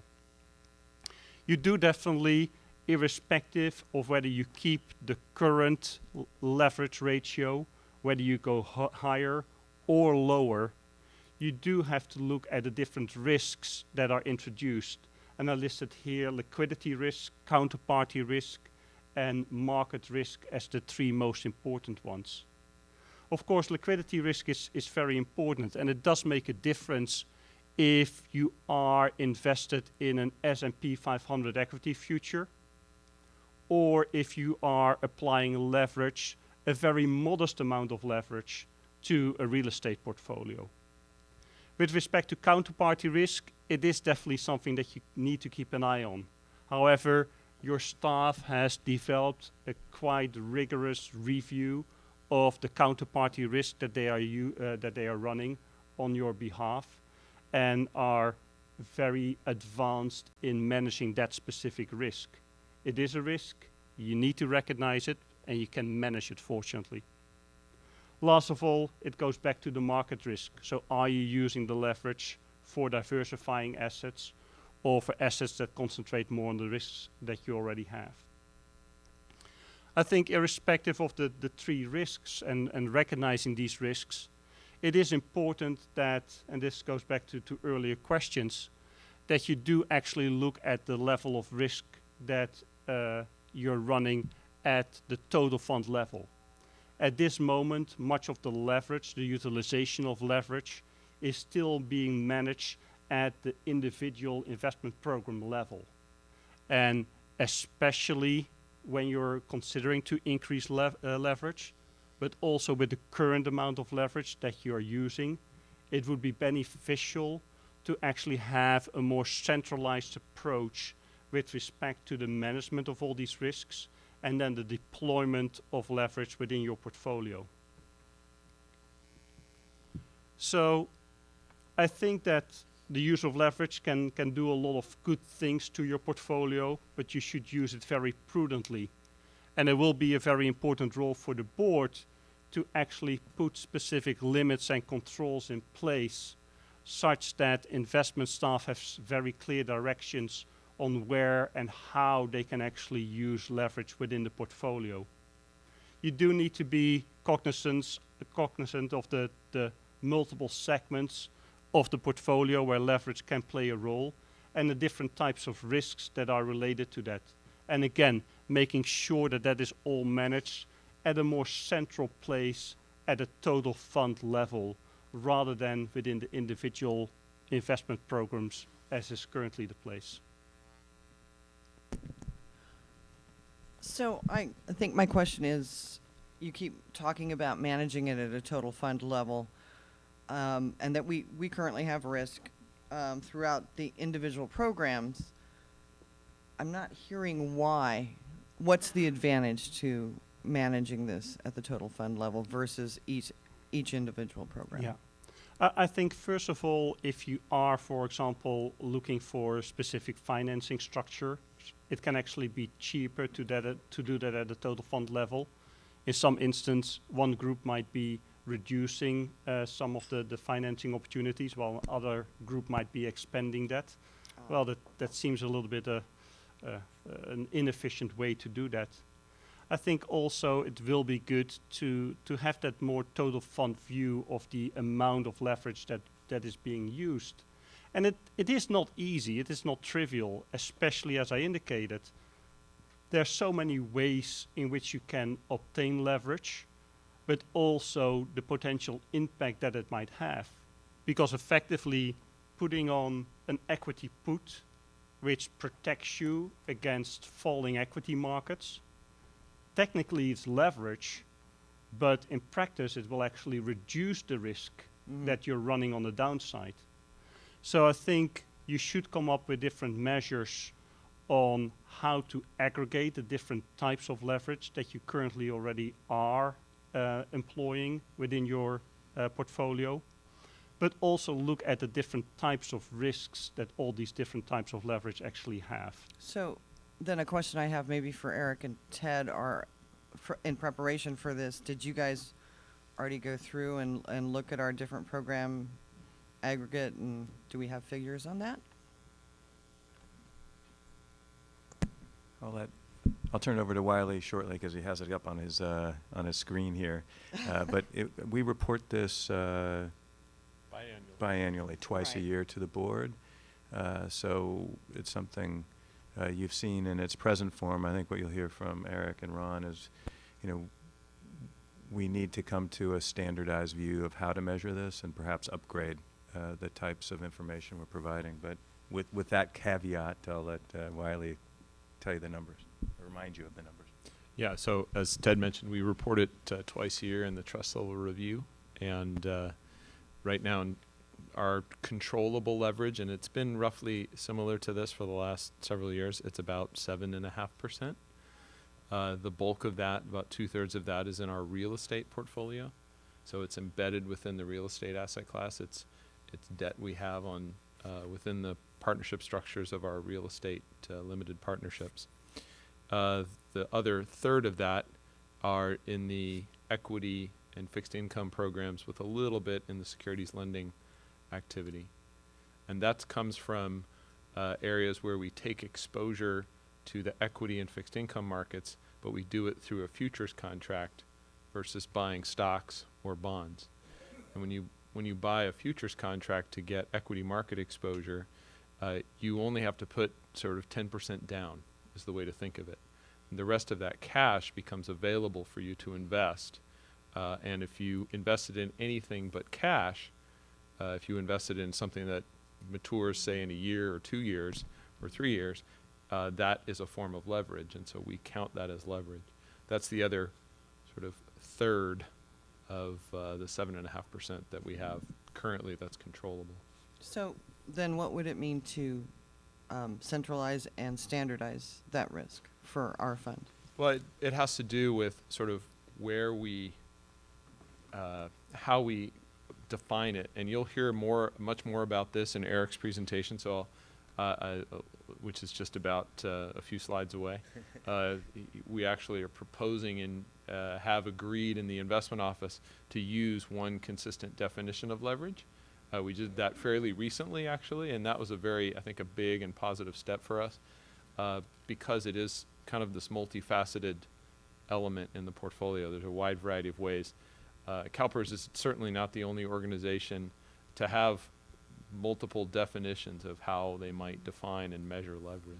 Okay. So we've now started to move in that direction, which is a positive thing.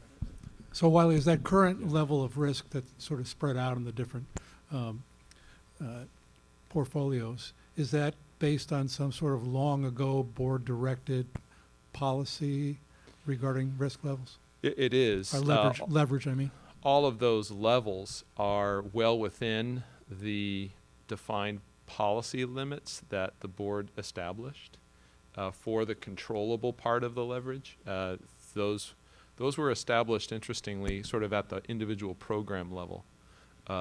The fund level leverage limit, policy limit that was defined by the board, was actually undertaken just several years ago in the borrowed liquidity strategy. Some of you might remember that when we were involved in those debates and discussions, and there we defined a 3% limit on the borrowed liquidity. That was sort of the one that's undertaken at the total fund. And then each individual program level has a policy limit currently. The interesting thing is when you roll all those up, as I said, it's 7.5%, but that's more of an artifact than a choice. And I think what Eric and Ron are going to be talking about is making that total fund number more of a choice, more of a conscious choice that this board and your staff undertake. The last thing I'll mention, which you'll also see, and you have seen in the leverage reports that you get twice a year, is that the bulk of the leverage undertaken in the plan is actually embedded in the private equity and in the public equity program. So those are not controlled by CalPERS. They're embedded in the nature of those asset classes. And so if you kind of include that in the total, our leverage ratio is somewhere around 22, 23%, but we don't control the bulk of that. Wiley, on that trust level review, do we capture the leverage embedded in the public markets and in the private equity? We do. Okay. We do. Thank you. Wally, in in terms of the public markets, does it also capture the off-balance sheet leverage from those companies? I'm gonna have to get back to you on that. My initial instinct is to say no, it captures the balance sheet leverage. That's explicit in their balance sheet. It doesn't necessarily capture public companies' off-balance sheet contingent liabilities. The leverage report, you'll note, does include reference to our contingent liabilities at the fund level, but it doesn't necessarily capture off-balance sheet items that that might exist in the public markets. And I guess the general question then, has that been cleaned up as a result of the financial crisis? Does anyone know? That's a pretty big question. I know that you know, Sarbanes-Oxley was intended to at least make those off-balance sheet types of elements explicit, more explicit in the financial reporting. The one thing I can indicate is that the markets would tend, to the extent they can get transparency into those off-balance sheet items, would tend to incorporate that into both the price, their best estimate into the current price, and that's reflected in the volatility of those asset classes.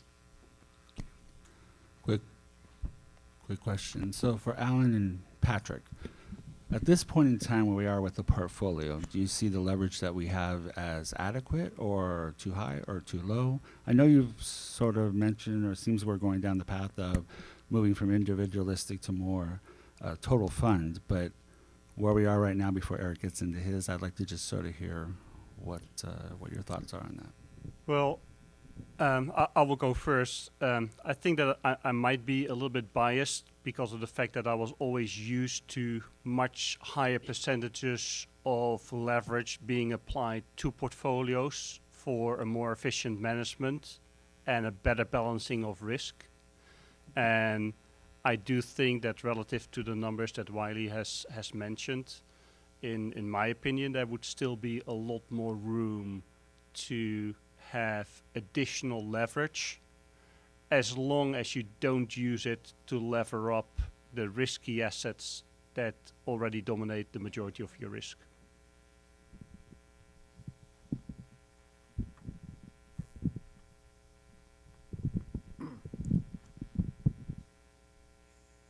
The reason we're going through this whole process is to have a really vibrant discussion on strategic asset allocation. And not having gone through that whole process, I can't tell you what the result's going to be. I don't know what the assumptions we're going to use on leverage and how it would be used. It's a tool, but it's like a lot of tools, unless you're really, really careful on how you use it, it can backfire. And so I want to participate in the process of testing how leverage will impact the risk and return in the portfolio. So, Michael, I don't know whether I would recommend more or less, but I definitely would want you as a group to understand the implications and say, if we use it, here's how we're going to use it and how much we're going to use it. But doesn't it feel like the tool is a little bit in the bottom of the toolbox and we've more or less forgotten about it a little bit, and maybe it's time to dust it off and have another look at it again? At the risk of offending everyone in the room, which wouldn't be the first time, it has the potential of being the weapon that's not in the weapon box in the safe. And it is a very, very powerful tool, and my fear is with the wrong person using that tool, you would unfortunately have damage that wasn't intended. And that's, in fact, what's happened in this portfolio over time. And it's just really important to recognize that. You've benefited from leverage, whether it was intentional or not. Reasonable people would disagree. But I promise you, none of you intended to walk away from assets and have to write checks, and you had to do that. So how it's used, what the assumptions are, and what the constraints are really, really important. Sorry, I have one more clarifying question, if I might. And this is for Mr. Legum. So if in your scenario the third scenario you propose, where we would apply 100% leverage on the less risky assets in order to hedge our equity exposure risk, the underlying asset allocations, are you suggesting that the asset allocation to public equities or equities in total would go down, and we would increase the, let's say, fixed income portfolio and then lever that up? Is that? No, the allocation to equities could technically, under that scenario, still remain exactly the same in nominal dollars. It would just, because of the fact that you're introducing additional leverage to the portfolio, be percentage-wise less, because you're now investing $2 in reality for every $1 that you have in money. So there'd be an unlevered allocation and a levered allocation, effectively. Indeed. Okay, thank you.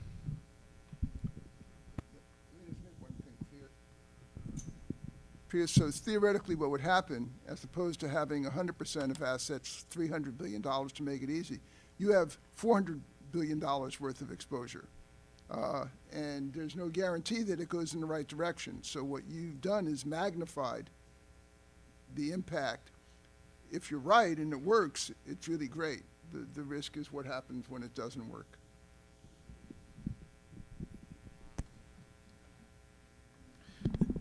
So, Patrick, this is for you. So your argument is to you that we probably should be using more leverage in essentially a risk parity type use. Well, not necessarily full risk parity, but in that direction. Yeah, I would not want to advocate for full risk parity, but I do think, as the board has done on numerous occasions, to look at the different drivers of risk that you have. And it is a pretty well acknowledged fact that one of the reasons why there are higher concentrations of equity risk in most portfolios is because of the fact that it's also one of the asset classes that generates the highest return of the different options that you have available to you. So if you have a pretty steep return target, then you are being drawn to higher allocations to equity and equity risk. Introducing leverage could change that balance and make you less dependent on one single large driver of returns. So I think it is an additional tool that is available. Yes, it is a little bit of a power tool. So before you plug it in, you definitely have to be very well aware of the fact that you read the manual, you put on your glasses, and you brace yourself, because it's not an easy tool. But I do think that it is a very powerful tool that is, in my opinion, still underutilized. Yes, it's dangerous, but I think that given your funded status and given the low returns that are currently expected in the market, it should be one of the tools that you should consider. Thank you.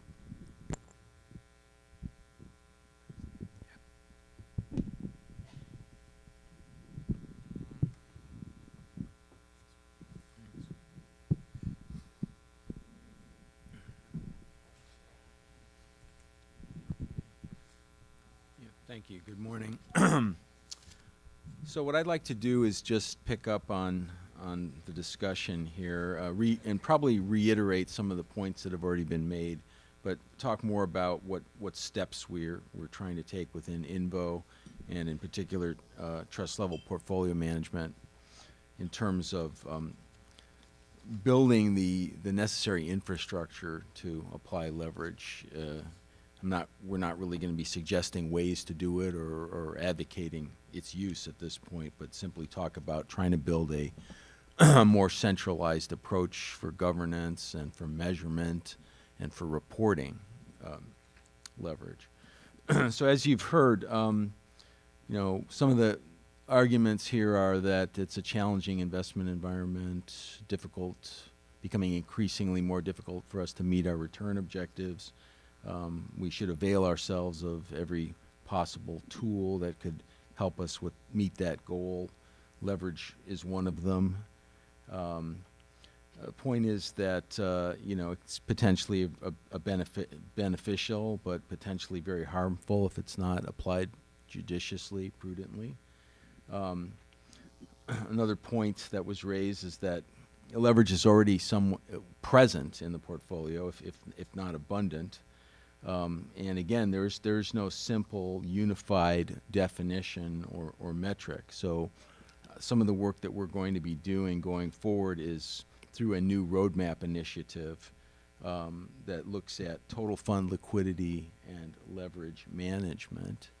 And the objective of the roadmap initiative is to sort of set the foundation for building a more effective centralized governance model and an operating model if potentially we want to move forward with using leverage in a more explicit way.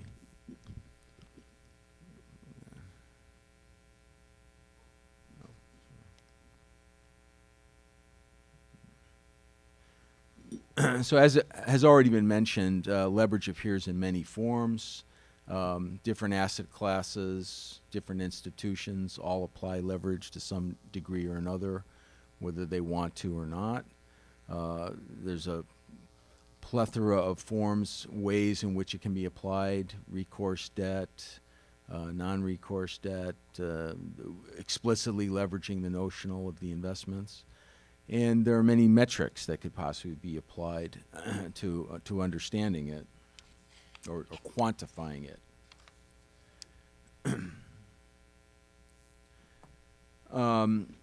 This point has already been raised by Patrick, that pension funds have been over time using leverage to some degree or another. Traditionally, it's mostly been through return seeking, through the leverage that's already embedded in private asset classes or hedge funds, for that matter, if the pension fund chooses to invest in hedge funds. It's appearing in sort of different ways now. So the contemporary use, again, as Patrick pointed out, is that there's now a focus on trying to balance risk, try to concentrate investments in areas where you perhaps can achieve returns more safely. This manifests itself in a lot of different strategies. Liability-driven investing is one. Again, exploiting private assets, opportunistic strategies, risk premium strategies, all of which could potentially require the use of leverage in order to execute. And of interest here also is so-called risk-managed strategies that employ leverage. These could be risk parity, as we already mentioned, trend following as a means of risk mitigation, or tail hedging. So I will say that the question was raised that given a fund of our size, is any of this relevant? Can we actually exploit any of this type of stuff? Given our size, both and our funded ratio, and that is a very good question. It's one which we always consider.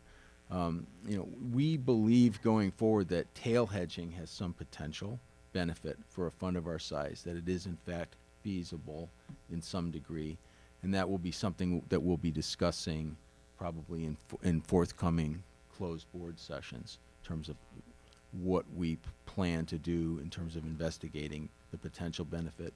And I only mention it because it does dovetail with the whole leverage issue.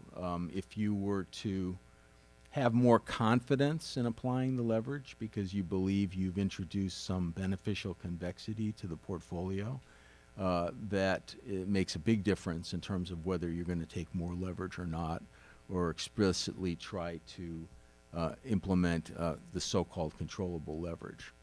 So again, I just point that out as that's an area that we're looking at closely in asset allocation, and that we will probably try to talk about that more in the forthcoming sessions.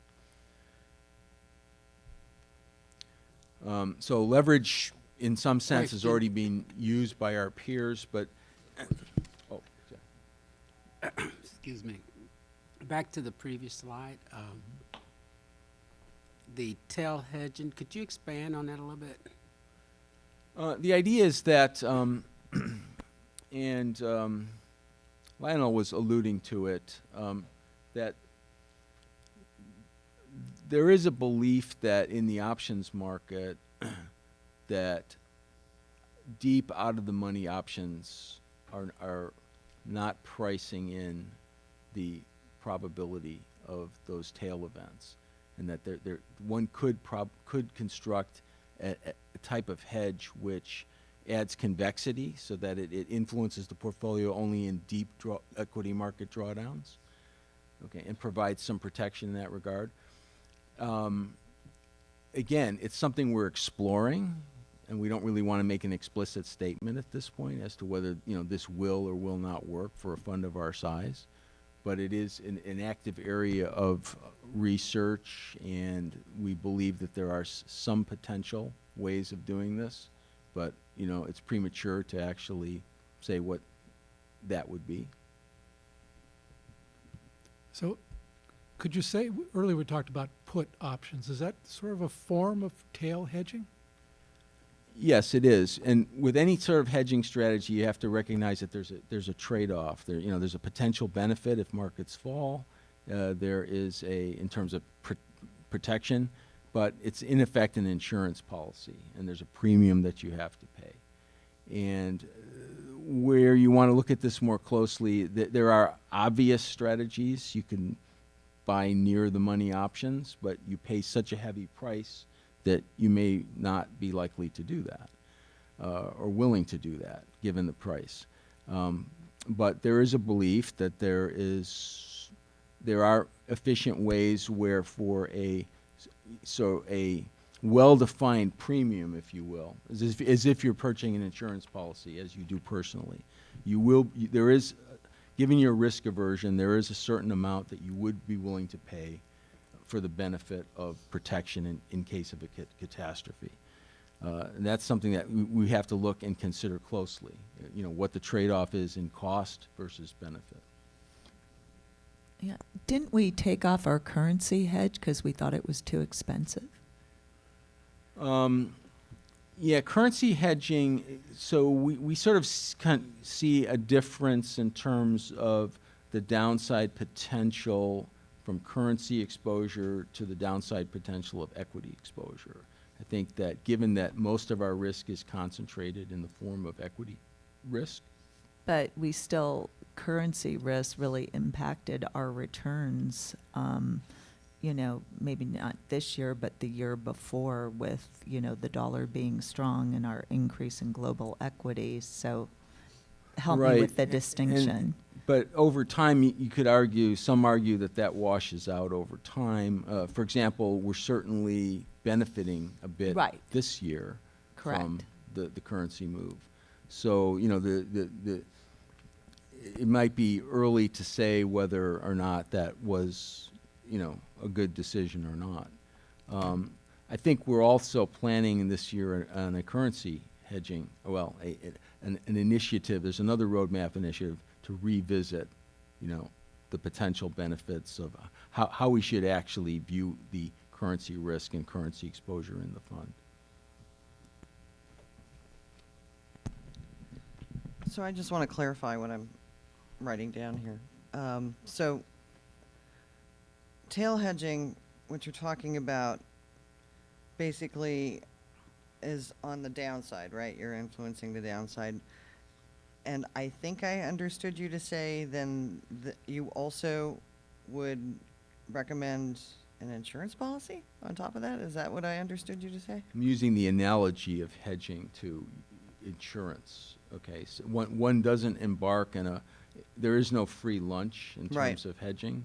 So to consider whether it would be beneficial or not, you have to consider the cost. Okay, so you're saying that it's an analogy to an insurance policy. Exactly. So that if we're tail hedging on the downside, then we're kind of taking out insurance. Right. It's kind of costly, but go ahead, Eric. Thank you. Yeah, on the whole topic of tail hedging and hedging in general, which is, okay, you can see exactly how dense this topic of leverage is. So we've gotten into liquidity management, we're getting into tail hedging, we're getting into, I mean, this runs the entire gamut from A to Z. Let me just be explicit, though. Tail hedging is not a thing that is going to affect our ALM exercise for this decision cycle. There's absolutely nobody within the investment office that believes that we could do that to an adequate scale, that would modify the characteristics that we're going to put in front of you for actually making decisions. Leverage, on the other hand, is potentially something that could have an impact on that decision, but again, you can just see how difficult this entire topic area is because there is no common definition of what constitutes leverage.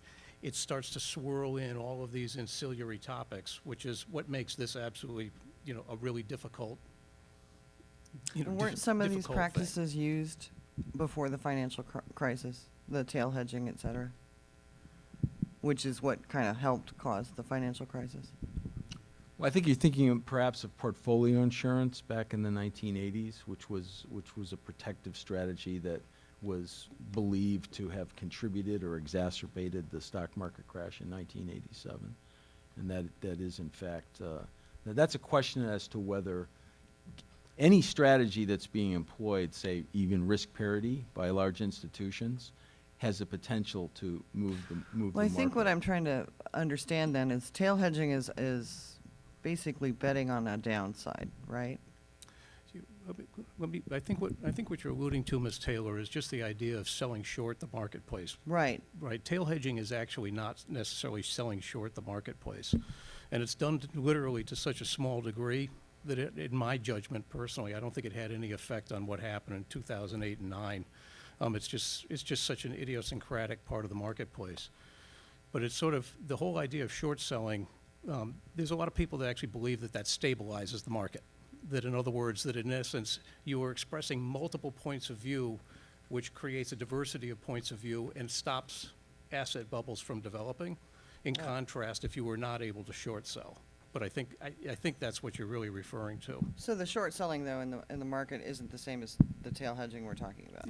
No, it's trying to achieve different things. Okay. All right. Thank you. Mr. Johansson. A number of things have come up. Portfolio insurance, I actually argued that we ought to try and sell it, not buy it. Hindsight, it would have been a good choice. Wasn't successful in that argument either. Currency hedging, I agree, over time is a net zero, except that it's got a cost. And this year the dollar helped us. Last year it hurt us. If we can figure out a way to hedge only when the market's going to fall, I would encourage us to do that. And the other thing I will point out is that Matt Moran clearly believes that even a portfolio our size could benefit from the options market. However, I will point out that Matt Moran's job is marketing for the Chicago Board Option Exchange, and people frequently believe those things that help their paycheck.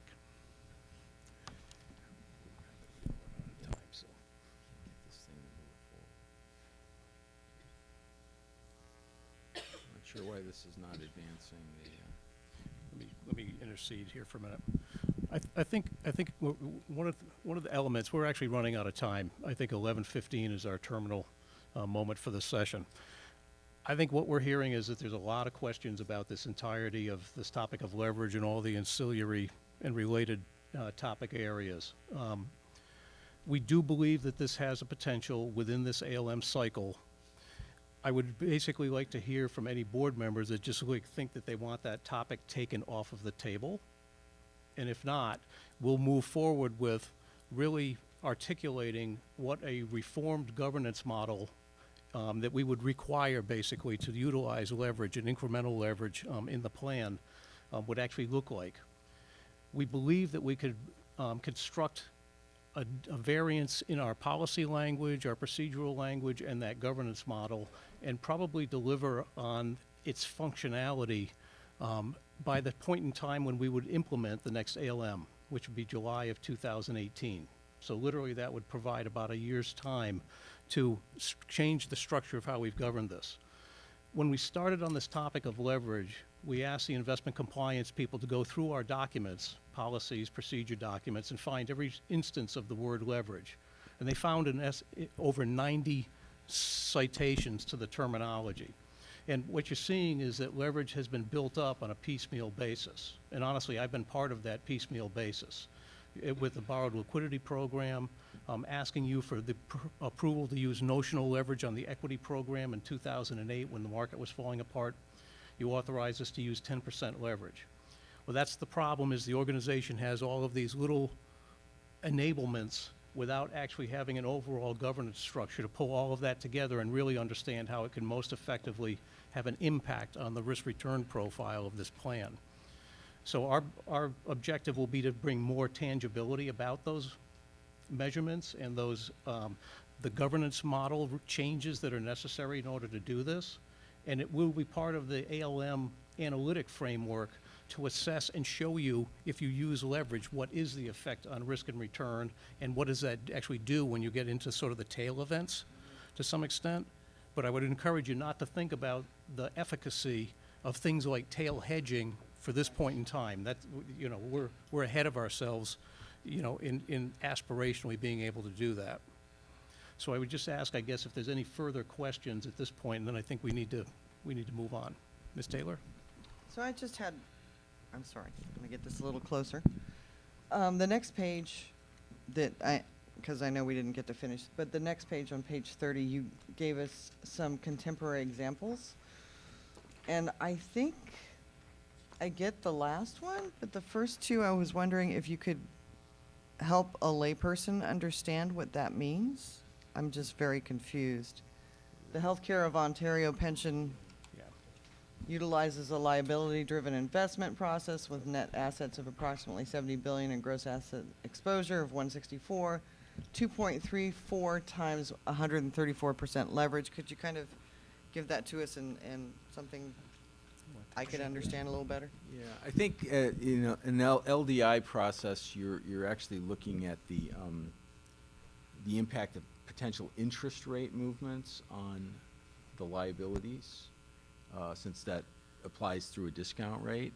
And so liability-driven investment often refers to the process of using interest rate swaps as a way of hedging or protecting against interest rate movements.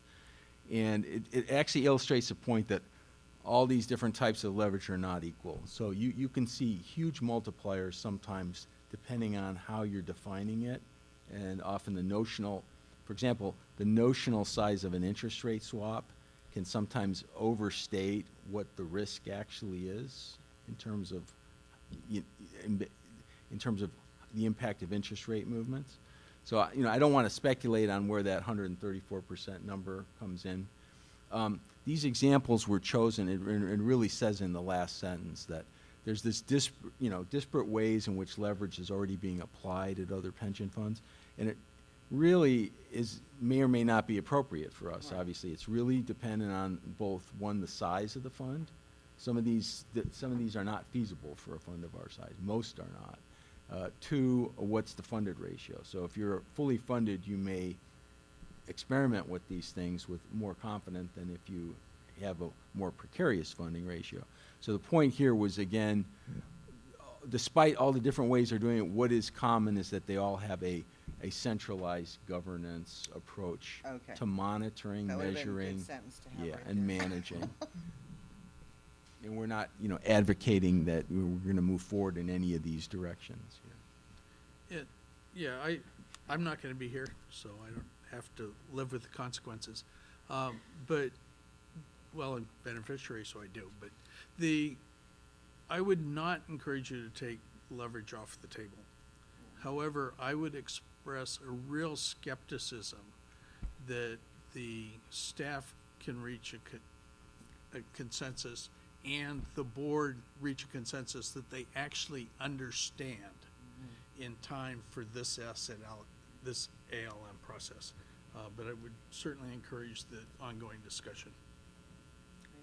That's good feedback. I also would like to see us continue the discussion. One of the things I wanted to ask was when you come back with the plan, just to understand, kind of governance before and after, is if you could outline kind of the points of where decisions are made.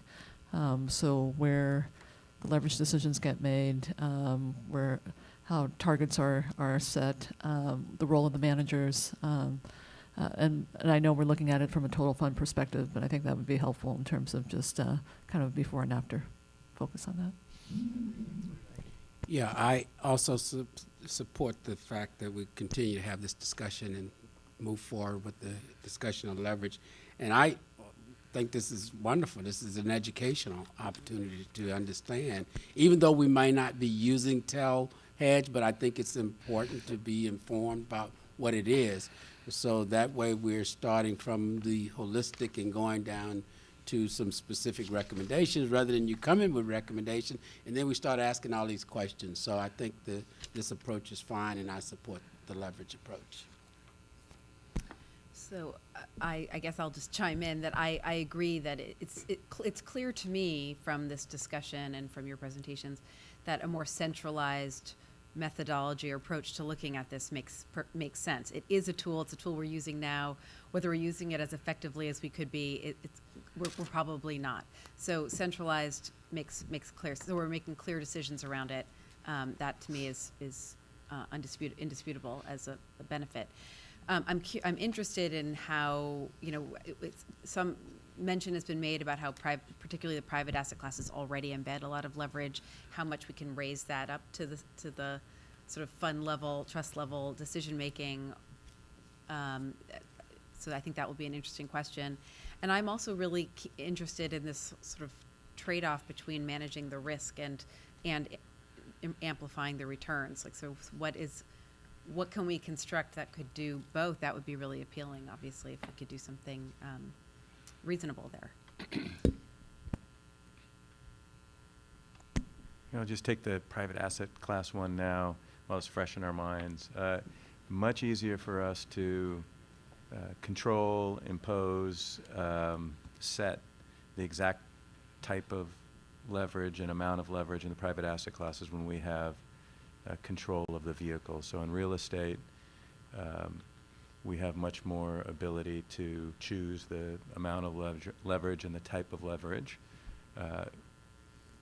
So that's one. In the private equity model, where we're one of many investors, we have almost no input other than knowing in general what the broad limits are at the beginning of your 15-year investment period. And that's just a teaser for the afternoon session. Yeah, I'm interested in moving forward, especially in targeting what Priya said, to the extent that we can reduce risk in terms of our asset allocation and potentially optimize return through leverage. Let's see, I think it's working. Okay. I agree we should pursue this. I think we've done this this morning at a 20,000 foot level. The key will be to bring it down to a level so that we can reach a mutual understanding, which I think is very doable, but it's going to take time. To use one of Alan Empkin's analogies, you know, the best power tools are the ones that are variable speed, so that you have an ability to adjust and tiptoe in and not just make a giant bet. So I think that's normally the approach that CalPERS uses to move judiciously. So I think we can do that. And I'm interested in the next dialogue that we'll have on this subject, because this does have significant value to CalPERS in this portfolio, and in particular, the ability to adjust, because it's not just the leverage side, it's the asset side as well. And if we get a chance to make those adjustments, then I think on the margin, we can make improvements.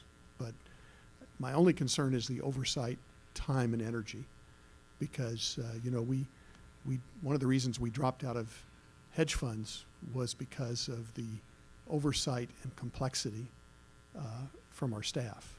And this is an area that now we're adding back in oversight and complexity. So I think that's probably our biggest challenge. Michael? Just briefly, I want to obviously the wrong time to step out. When I came back, you jumped I don't know how many slides, which I thought was some good information that obviously we aren't going over today. I want to make sure as we come back with this, obviously I concur with my fellow board members, that we do have enough time to go over the materials that you have and to be able to ask questions and all. I know we're kind of up against time right now. But I concur with my other board members about moving forward. I think we're on the right track and we have a good discussion going and need to continue that. Anything else, Eric? Ted? I think what we will see are a number of steps between now and July 2018 on the governance and measurement side. So we already have decked out on our agenda lots of steps along that journey to get to that total fund governance structure, which we need just for what we're doing today, let alone considering adding on any leverage. So that we have agendized and lots of opportunity to do.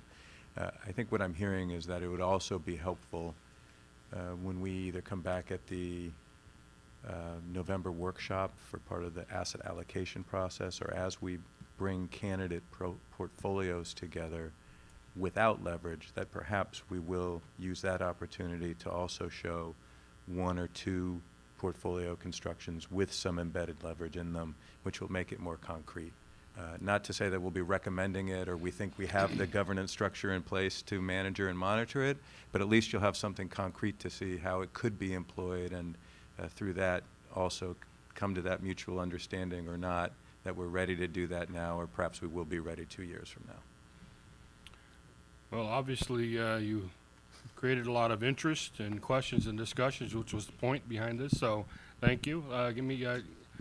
Help me in thanking the panel for a great presentation, please. So with that, we're going to take about a 15-minute break, and then we're going to come back and start a new discussion on private equity. So please be back at 11:35 and not by that clock. That clock's a little fast, so you have a few more minutes in that. And they are working on the temperature control, so hopefully we'll get that situated and fixed.